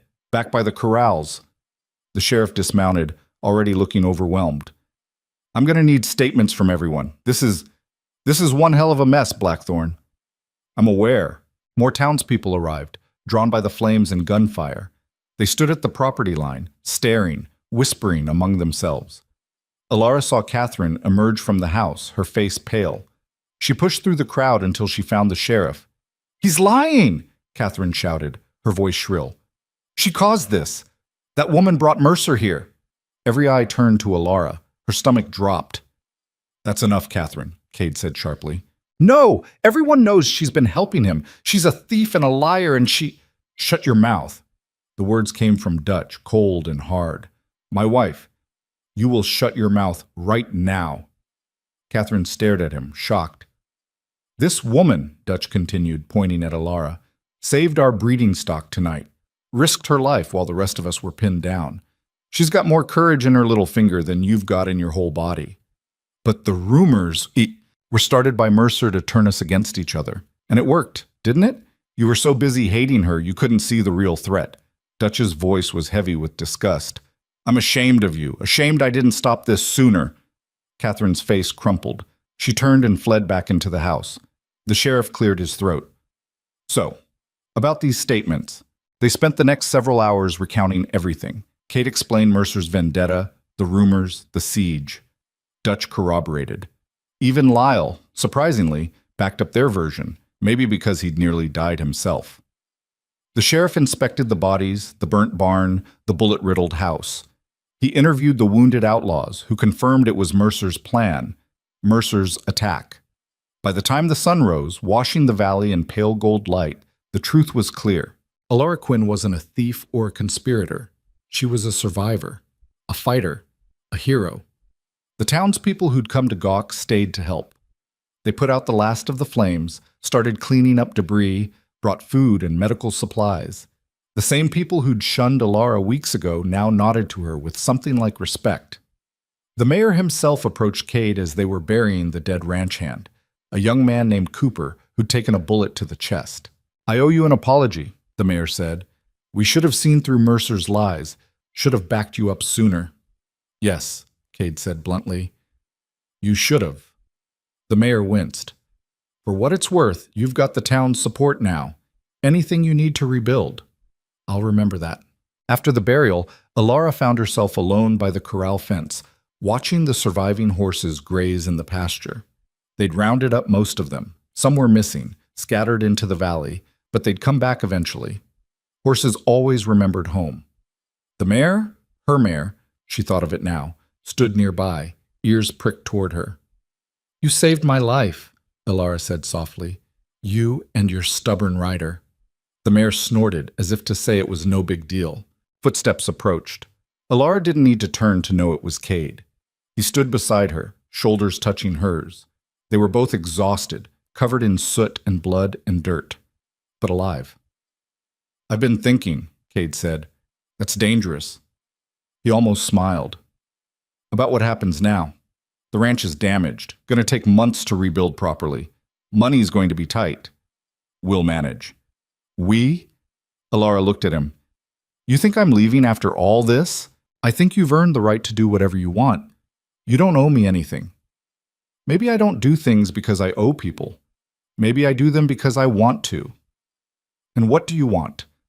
She turned to face him fully. I want to stay. I want to help rebuild. I want to see if we can actually make this work. This? Us, the ranch, all of it. Cade's expression softened. That's a lot of wanting. I've spent a long time wanting nothing but to survive the next day. I'm tired of it. I want more now. More is scary. Terrifying, Alara agreed. But maybe that means it's worth having. He pulled her close, wrapping his arms around her. She leaned into him, feeling the steady beat of his heart. The mare needs a name, Cade said after a moment. I thought you didn't name horses until they proved themselves. She proved herself. Brought me to you when you needed it. That's worth a name. What should we call her? Cade was quiet, thinking. Hope. We'll call her Hope. Alara smiled against his chest. That's sentimental of you. Don't tell anyone. I've got a reputation to maintain. They stood there as the sun climbed higher, warming the scorched earth. Around them, people worked to clean up the damage, rebuild what had been broken. It would take time. It would be hard. But for the first time in longer than she could remember, Alara believed it was possible. Not just survival, not just getting through, but actually living. Dutch appeared, looking exhausted but satisfied. Boss, we got the last of the debris cleared from the main barn. Foundation's solid. We can start rebuilding tomorrow if you want. Good. Get some rest first. We've all earned it. Dutch nodded and started to leave, then paused. For what it's worth. You two are good together. Don't screw it up. He walked away before either of them could respond. Cade looked down at Alara. No pressure. None at all. They both laughed, the sound tired but real. The sheriff rode up one more time before leaving, tipping his hat to Alara. Miss Quinn, I owe you an apology too. Should have looked harder at Mercer's claims before I let them spread. Water under the bridge, Alara said. Still. You're welcome in Hollow Creek anytime. In fact, I suspect you'll be getting some apologies from other folks too. I won't hold my breath. The sheriff smiled. Smart woman. Blackthorn's lucky to have you. After he left, Cade raised an eyebrow. You forgave him pretty quick. What's the point of holding grudges? We won. They lost. Everyone knows the truth now. You're more generous than I am. That's not a high bar. He laughed and kissed the top of her head. Come on, let's get you cleaned up. You look like you fought a war. I did. Fair point. They walked toward the house together, hands clasped. Catherine emerged as they approached, her face red and swollen from crying. She looked at Alara, opened her mouth, closed it. Then, in a voice barely above a whisper, I'm sorry. I was wrong. About everything. Alara studied her for a moment, saw genuine remorse there mixed with shame. All right, she said simply. Catherine blinked. That's it? Just all right? What do you want me to say? I'm not going to make you grovel. You were wrong. You admitted it. We move forward. I don't deserve... Probably not. But I'm not doing this for you. I'm doing it because I'm tired of fighting. We've got enough real enemies without making them out of each other. Catherine's eyes filled with fresh tears. She nodded and fled back inside. Dutch, who'd been watching from the porch, gave Alara an approving nod. You're a better person than I am. I just know how to pick my battles. That's wisdom right there. Inside the house was a disaster, but it was standing. The cook had prepared food, simple but hot. They ate together, all of them, sharing the meal in exhausted silence. Alara sat beside Cade, their shoulders touching. Across the table, Dutch smiled at them. Even Lyle kept his mouth shut, though his expression suggested he was still processing everything. After the meal, Cade stood. I want to say something. Everyone looked up. We lost a good man tonight. Cooper was young, had his whole life ahead of him. That's on Mercer, but it's also on me for not seeing the threat sooner. His voice was rough. We also nearly lost everything, the ranch, the stock, each other. But we didn't. We survived because we fought together, because people stepped up when it mattered. His eyes found Alara. And because sometimes the best things in life come from the places you least expect. From strangers who turn into family, from second chances when you thought you'd used them all up. He raised his coffee mug. To Cooper. To survival. To whatever comes next. They all raised their mugs, echoing the toast. And as Alara drank, surrounded by people who'd become something like family, in a place that had become something like home, she felt the weight she'd been carrying since her husband died finally begin to lift. Not disappearing. Grief never did that, but lightening enough that she could breathe underneath it. The sun was setting when Cade found her in the barn, brushing down Hope. The mare stood calm under her hands, no longer skittish. You should be resting, he said. So should you. Can't. Too much to do. Then I guess we're both stubborn. He leaned against the stall door, watching her work. I meant what I said earlier, about loving you. I know. And I want you to stay. Not just for now, for good. As my partner. In the ranch, in life, in everything. Alara's hands stilled on the brush. She turned to face him. Cade, I'm not asking you to marry me. Not yet. We barely know each other, and I'm still figuring out how to be a whole person again. But I want you to know my intentions, where this is heading.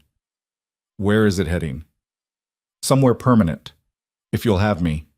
Alara crossed the stall, stopping close enough to see the flecks of gold in his gray eyes. I spent so long just trying to survive, just trying to make it through another day. I forgot what it felt like to want a future. And now? Now I want one. With you. Here. She touched his face gently. You're right. We barely know each other. We're both broken in ways that might never fully heal. This is probably going to be hard and messy and complicated. Probably?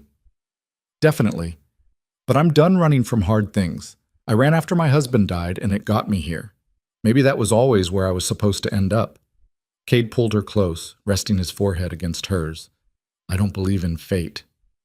Neither do I. But maybe some coincidences are too perfect to be random. He kissed her, soft and slow, like they had all the time in the world. Like tomorrow wasn't full of hard work and rebuilding, like loss hadn't carved permanent holes in both their hearts. When they pulled apart, both breathing a little harder, Alara smiled. So what now? Now we rebuild. The barn, the fences, the herd, everything Mercer tried to destroy. That'll take months. Years, probably. Good, Alara said. I'm not planning on going anywhere. They walked out of the barn together as stars began appearing in the darkening sky. The ranch yard was quiet now, everyone either asleep or resting. The burnt smell still lingered, but underneath it was the familiar scent of horses and earth and home. Cade's hand found hers, their fingers interlacing naturally. You know what the worst part of losing my family was? He said quietly. What? Not the grief. That was horrible, but I expected it. The worst part was thinking I'd never feel anything good again, that I'd just exist in this gray space forever. And now? Now I feel things. Because of you, it's terrifying. Love usually is.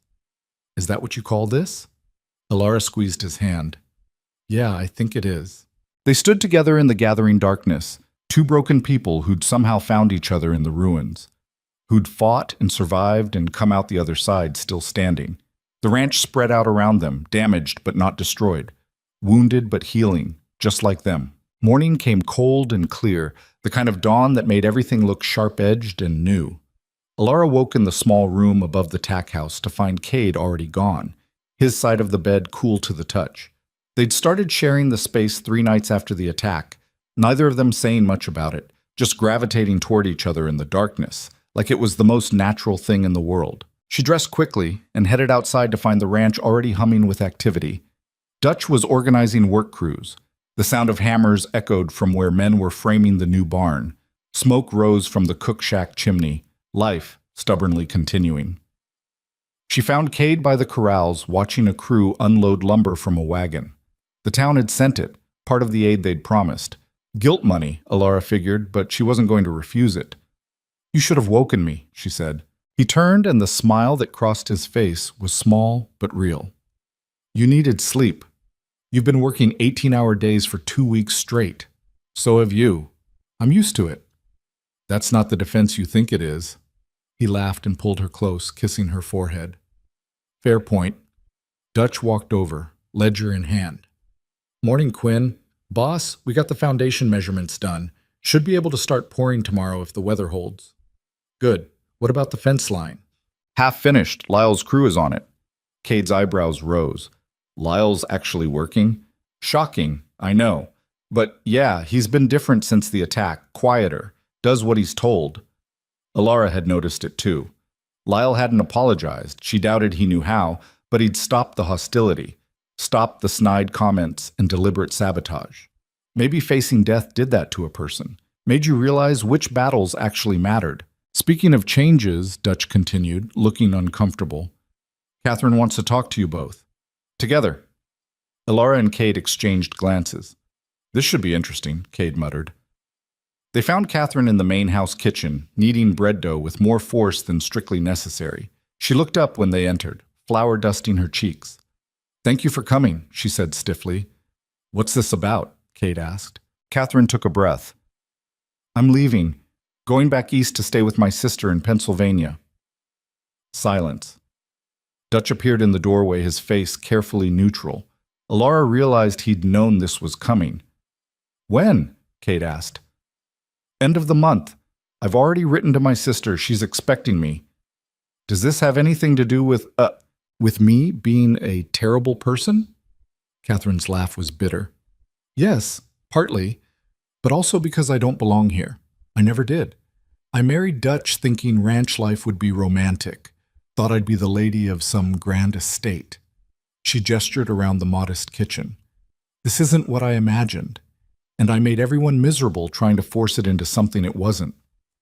Catherine, Dutch started. No. Let me finish. She turned to Alara, her eyes shining. I was cruel to you. Not just unkind, but deliberately cruel. You were everything I was afraid of being. Alone, powerless, dependent on yourself. And instead of collapsing like I would have, you thrived. That terrified me. So I tried to break you. I know, Alara said quietly. I don't deserve your forgiveness. Probably not, but I'm giving it anyway. Holding on to anger takes energy I don't have. Catherine's face crumpled. She turned back to the dough, punching it down. Dutch is staying. In case you're wondering, he belongs here. I don't. We're ending the marriage. Amicably as we can. Dutch's expression was sad, but resigned. It's been dying for a while. We both knew it. I'm sorry, Cade said, and he sounded like he meant it. Don't be. Some things aren't meant to last. Better to end them clean than let them rot. Catherine shaped the dough into loaves with practiced efficiency. I just wanted you to know, and to say goodbye properly, without all the poison I've been carrying around. Alara stepped forward and, to everyone's surprise, including her own, hugged Catherine. The other woman stiffened, then slowly relaxed, her hands coming up to grip Alara's shoulders. I hope you find what you're looking for back east, Alara said. I hope you hold on to what you've found here, Catherine whispered back. When they pulled apart, both women had tears in their eyes. Catherine turned to Cade. Take care of her, and let her take care of you. You're both too stubborn to admit you need people, but you do. I'm working on it, Cade said. Work harder. After they left, Alara and Cade walked in silence toward the half-built barn. That was unexpected, Alara said finally. Which part? Catherine leaving or you hugging her? Both. You're more forgiving than most people. Or maybe I just understand that hurt people hurt people. She was miserable. Miserable people lash out. Doesn't make it right. But it makes it human. Cade pulled her close, tucking her under his arm. See, that right there. That's why I love you. You see people clearly, but you don't hate them for being flawed. Everyone's flawed. Hating people for it seems like a waste of time. Most people don't think like that. Then most people are exhausting themselves for nothing. He laughed and kissed the top of her head. Come on, let's get to work. This barn won't build itself. The weeks that followed fell into a rhythm. Work from dawn to dusk. Meals shared in the cook shack. Evenings spent going over accounts and breeding schedules.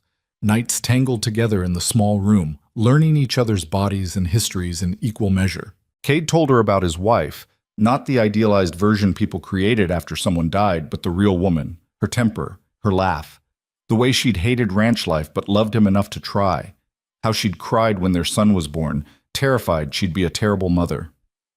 Was she? Alara asked one night, lying in the darkness. Never got the chance to find out. He was 6 months old when the fever came. Cade's voice was rough. I keep wondering who he would have been, what he would have looked like at 5, 10, 15. That wondering never stops, Alara said. I do it too. Wonder what my husband and I would have built if he'd lived, if we'd have made it west, had children, grown old together. Do you think we would have met if our spouses had lived? No, we'd be different people, living different lives. Does that make us terrible? Being grateful for something that came from loss? Alara turned to face him in the darkness. I think it makes us human. We can grieve what we lost and still be grateful for what we found. Both things can be true. He pulled her closer, burying his face in her hair. I don't know what I did to deserve you. Probably nothing. Life doesn't work on deserving. It just works on what you do with what you're given. And what are you doing with what you've been given? Building something that lasts, with a stubborn man who punches walls. I haven't punched a wall in 3 weeks. A personal record. He laughed, the sound rumbling through his chest into hers. They made love slowly, carefully, like they were memorizing each other. And afterwards, lying in the tangle of sheets and limbs, Alara felt something she hadn't felt in years. Peace. Not the absence of pain or grief or fear, but the presence of something stronger than all of those things combined. Hope. The barn was finished in 6 weeks. They held a small celebration, Nothing fancy, just whiskey passed around and Dutch making a toast about perseverance and community. The new structure stood proud against the mountain backdrop, smelling of fresh timber and possibility. Elara stood beside Cade, watching the celebration, and felt his hand find hers. "We did it," he said quietly. "We did. Couldn't have done it without you." "Yes, you could have. But it would have taken longer and involved more wall punching." He grinned. "Probably true." The sheriff rode up during the celebration, dismounting to shake Cade's hand. Wanted to deliver the news in person. Trial set for Mercer's men who survived. They're all going to prison, 15 to 20 years each. "Good," Cade said. "Also wanted to tell you, the county's ruling the attack justified defense.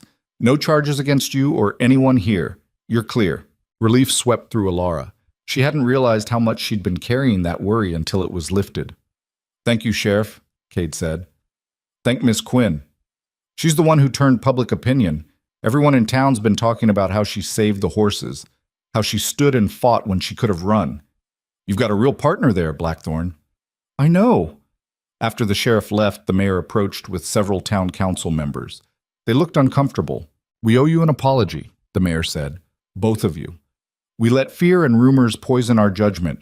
We should have stood with you from the start." "Yes," Cade said flatly. "You should have." The mayor winced. "We'd like to make amends. The council's voted to waive your property taxes for the next 2 years. Give you time to rebuild without that burden." Elara saw Cade's surprise quickly hidden. "That's generous. It's the least we can do. You protected this valley. If Mercer had succeeded here, he would have terrorized the whole region. You stopped him. We owe you." "We'll accept," Cade said. "But we won't forget who stood with us when it mattered and who didn't." The mayor nodded, accepting the rebuke. "Fair enough." After they left, Dutch sidled up. "You handled that well. Could have told them to go to hell." "I wanted to," Cade admitted, "but Alara's been teaching me about picking battles." "Smart woman." "The smartest." Elara rolled her eyes but smiled. As autumn settled over the valley, painting the aspens gold and sending frost across the morning grass, the ranch hit its stride. The new barn was fully operational. The breeding program was back on track. The horses they'd scattered during the attack had all returned, drawn back by habit and the promise of feed. Elara found herself falling into the rhythm of ranch life like she'd been born to it. She managed the breeding records, treated sick animals, trained the young horses. The men who'd once viewed her with suspicion now sought her advice. Even Lyle gave her grudging respect, though he still didn't talk much. One evening in late October, Cade found her in the barn treating a colt with colic. She had her hands pressed against the animal's distended belly, working the gas out with careful pressure. "Is he going to make it?" Cade asked. "Yeah, just ate too fast and got himself bloated. He'll be fine by morning." Cade watched her work, his expression thoughtful. "What?" Elara asked. "I was just thinking about the day you showed up here, how you looked, half-starved, desperate, like the wind would blow you over." "I was half-starved and desperate, but not weak, never weak." He moved closer. "You've changed this place, made it better, made me better. You were fine before I got here." "No, I was surviving. There's a difference." The colt shifted under her hands, already looking more comfortable. Elara gave him a final pat and stepped back, wiping her hands on her apron. "I need to ask you something," Cade said. Something in his tone made her turn fully toward him. He was holding something, a small wooden box, rough-carved but beautiful. "I made this," he said. "Spent the last month working on it in the evenings. It's not fancy. I'm not good with words or romantic gestures, but I wanted you to have something that showed—" He trailed off, frustrated.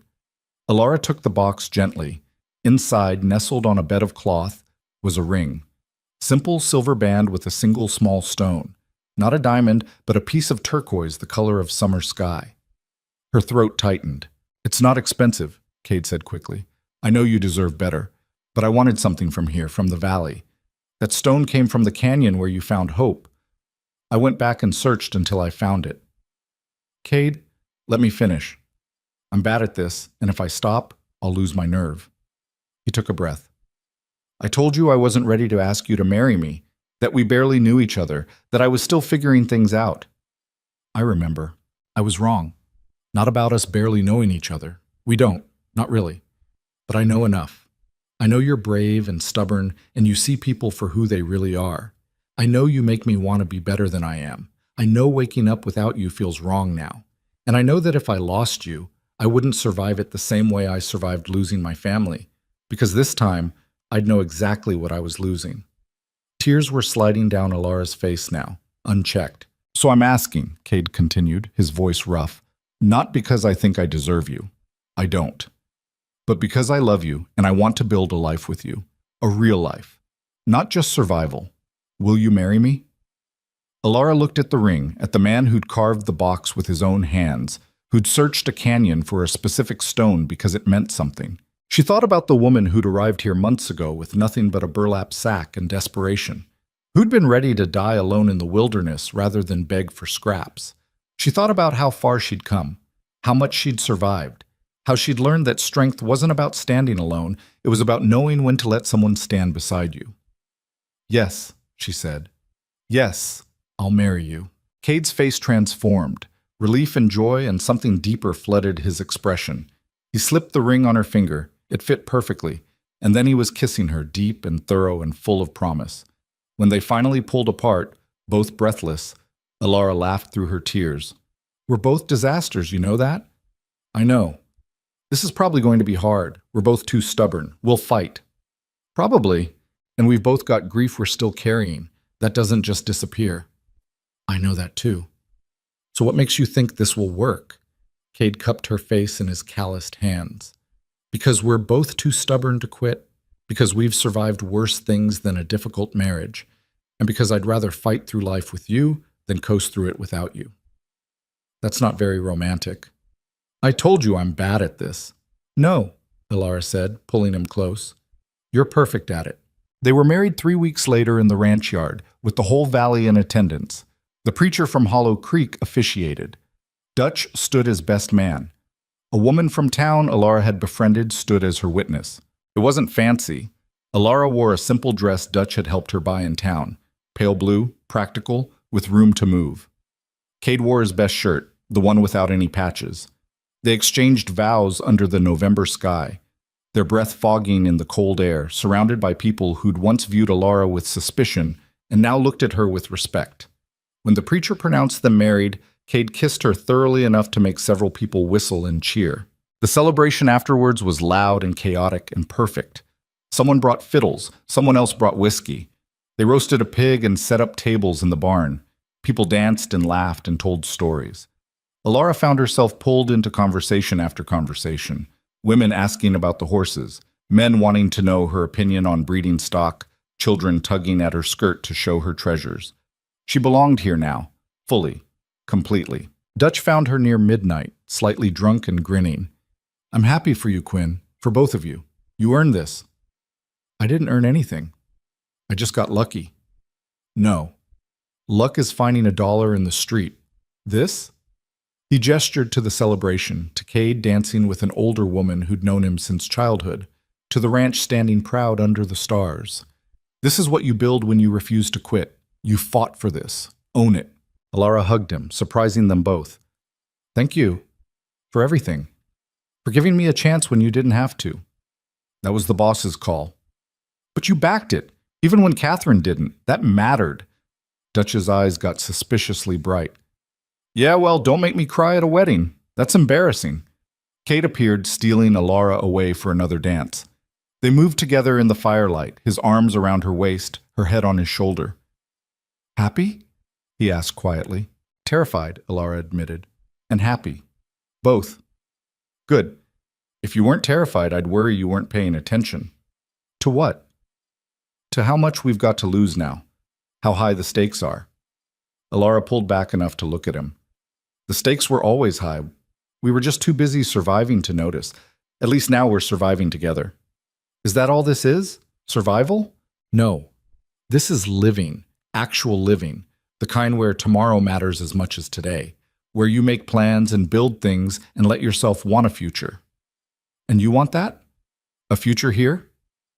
I want everything. The ranch, the horses, the hard winters, and the good summers. I want to fight with you about stupid things and make up afterwards. I want to build something that outlasts us both." She touched his face. "I want to stop running from grief and learn to live alongside it. With you." Cade's eyes were suspiciously bright. "I don't know what I did to deserve you walking into my life. You let a desperate woman with a burlap sack prove herself. You gave me a chance when no one else would. You saw me.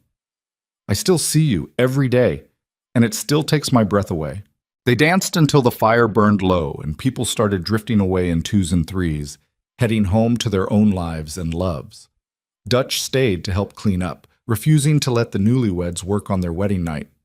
"Go on," he said, shooing them toward the house. "We'll handle this. You two have earned one night of not working yourselves to death." Cade and Alara walked to the main house hand in hand. The night was clear and cold. Stars scattered across the sky like someone had spilled diamonds across black velvet. Inside, Cade had prepared the bedroom, their bedroom now. Candles burned on the dresser, fresh sheets on the bed, flowers in a jar by the window, the last of the autumn blooms. "You did this?" Alara asked. "Dutch helped. Turns out I'm terrible at romantic gestures without supervision. It's perfect." "You keep saying that. I think your standards might be broken." Alara turned to face him, serious now. "My standards are fine. They're just based on what actually matters. Not grand gestures or expensive things, but effort, thoughtfulness. Showing up even when it's hard." She touched the flowers. "This is perfect because you did it, because you cared enough to try." Cade pulled her close, resting his forehead against hers. "I'm going to try every day for the rest of our lives to be worthy of you. You already are, but I'll take the effort anyway." They made love slowly, carefully, learning each other in new ways now that vows had been spoken and promises made. And afterwards, lying tangled in the sheets with moonlight painting silver stripes across the floor, Alara felt something settle in her chest. Not happiness, exactly. Happiness was too simple a word for what she felt. Wholeness, maybe. The sense that all the broken pieces inside her had finally found a way to fit together again. Not perfectly, there would always be cracks, always be scars, but functional. Beautiful in their imperfection. "What are you thinking?" Cade asked sleepily. "That I walked into a canyon 6 months ago to die, and instead I found a horse who led me here, to you, to this life. You believe in fate now?" "No. I believe in stubbornness, and horses with good instincts and men who give desperate women chances they don't have to give." "That's a lot of coincidences." "Maybe. Or maybe sometimes the world breaks you down just so you can be rebuilt into something stronger." Cade pulled her closer. "I like that theory better than fate." "Me too. Fate implies we didn't have a choice. We did. Every step, every decision, we could have walked away 100 times. But we didn't. No, we didn't." They fell asleep like that, wrapped around each other, two people who'd lost everything, and somehow found their way to something better. Winter came hard that year. Snow piled high in the valleys, temperatures dropped so low that water froze in the troughs overnight. But the ranch was ready. The new barn stood firm against the storms. The horses stayed warm and fed.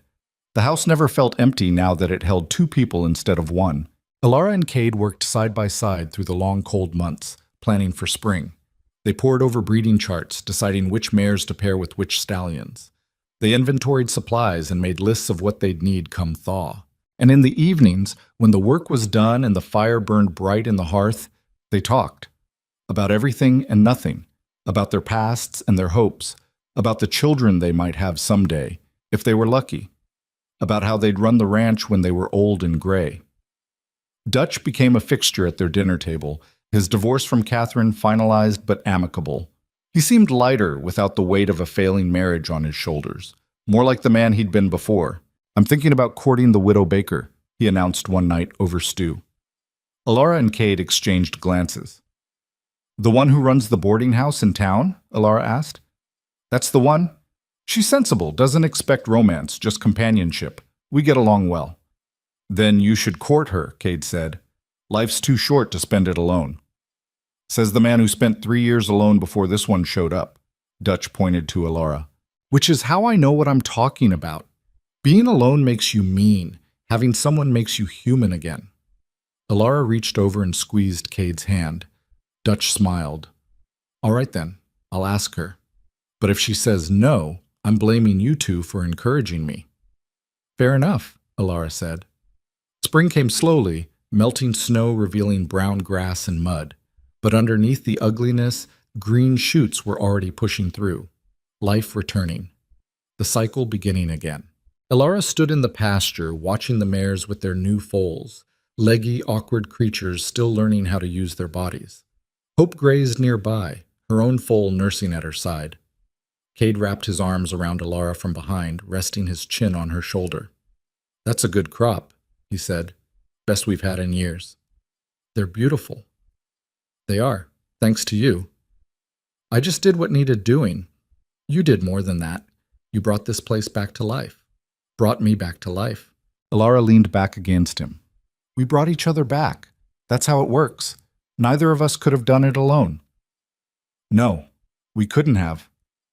They stood there in the spring sunshine, watching new life stumble and grow in the place they'd built together. And Alara thought about the woman she'd been 6 months ago, starving, desperate, ready to give up. She thought about how close she'd come to not finding that canyon, not finding hope, not finding this life. How many tiny decisions had led her here? How easily any one of them could have gone differently. But they hadn't. And here she stood, in a place she'd never imagined, with a man she'd never expected to find, building a future she'd thought was impossible. Life didn't follow plans. It didn't care about deserving or fairness or logic. It just happened, one moment after another, and you either gave up or kept walking. Alara had kept walking, and it had led her home. What are you thinking about? Cade asked. Second chances, Alara said. How rare they are. How precious. We got lucky. No, we got stubborn. There's a difference. He laughed and kissed her temple. Same thing, maybe. Maybe. A foal wobbled over to investigate them, all legs and curiosity.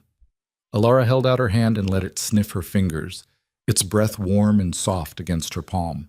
You know what I think? Cade said quietly. I think sometimes you have to lose everything to figure out what actually matters. Losing my family nearly destroyed me, but it also taught me not to take anything for granted, to fight for what I have while I have it. And what do you have? You, this ranch, a future, more than I ever thought I'd have again. And if we lose it, if something happens, then we'll have had it, even if just for a while. That's more than most people get. Alara turned in his arms to face him. I love you, not because you saved me or gave me a job or any of that, but because you see the broken parts of me and don't try to fix them. You just make room for them to exist. I love you for the same reason. You never ask me to be anyone other than who I am, even when who I am is angry or difficult or closed off. We're quite a pair. Yeah, we are. The foal lost interest and wandered back to its mother. The sun climbed higher, warming the valley.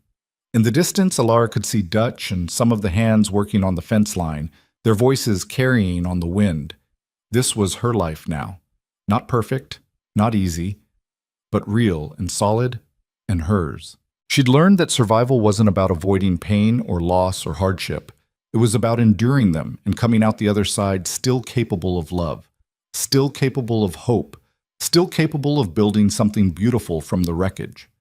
She'd survived her husband's death, survived starvation and loneliness, survived an outlaw attack and public suspicion, and now she was learning to do something harder than surviving. She was learning to thrive. Come on, Cade said, taking her hand. Let's get back to work. Ranch doesn't run itself. In a minute, Alara said. I just want to stand here for one more minute and remember this. Remember what? This feeling, this moment, everything that led here, and everything that might come after. I want to remember that I was here in this place with you, that I chose this, that we built it together. Cade pulled her close, and they stood in the pasture watching the horses graze while the sun warmed their faces and the mountains stood eternal in the distance. And Alara understood something she'd never quite grasped before. Home wasn't a place you found. It was a place you built, one difficult choice at a time, with people who loved you enough to let you be imperfect. She'd built a home here, in this harsh valley, on this working ranch, with this stubborn man and these demanding animals and this life that required everything she had and gave back twice as much. She'd found her place, her purpose, her peace. Not by running from the past, but by carrying it with her into a future worth fighting for. And that, she thought, was the truest kind of survival there was. The kind that didn't just keep you alive, but made you glad to be living.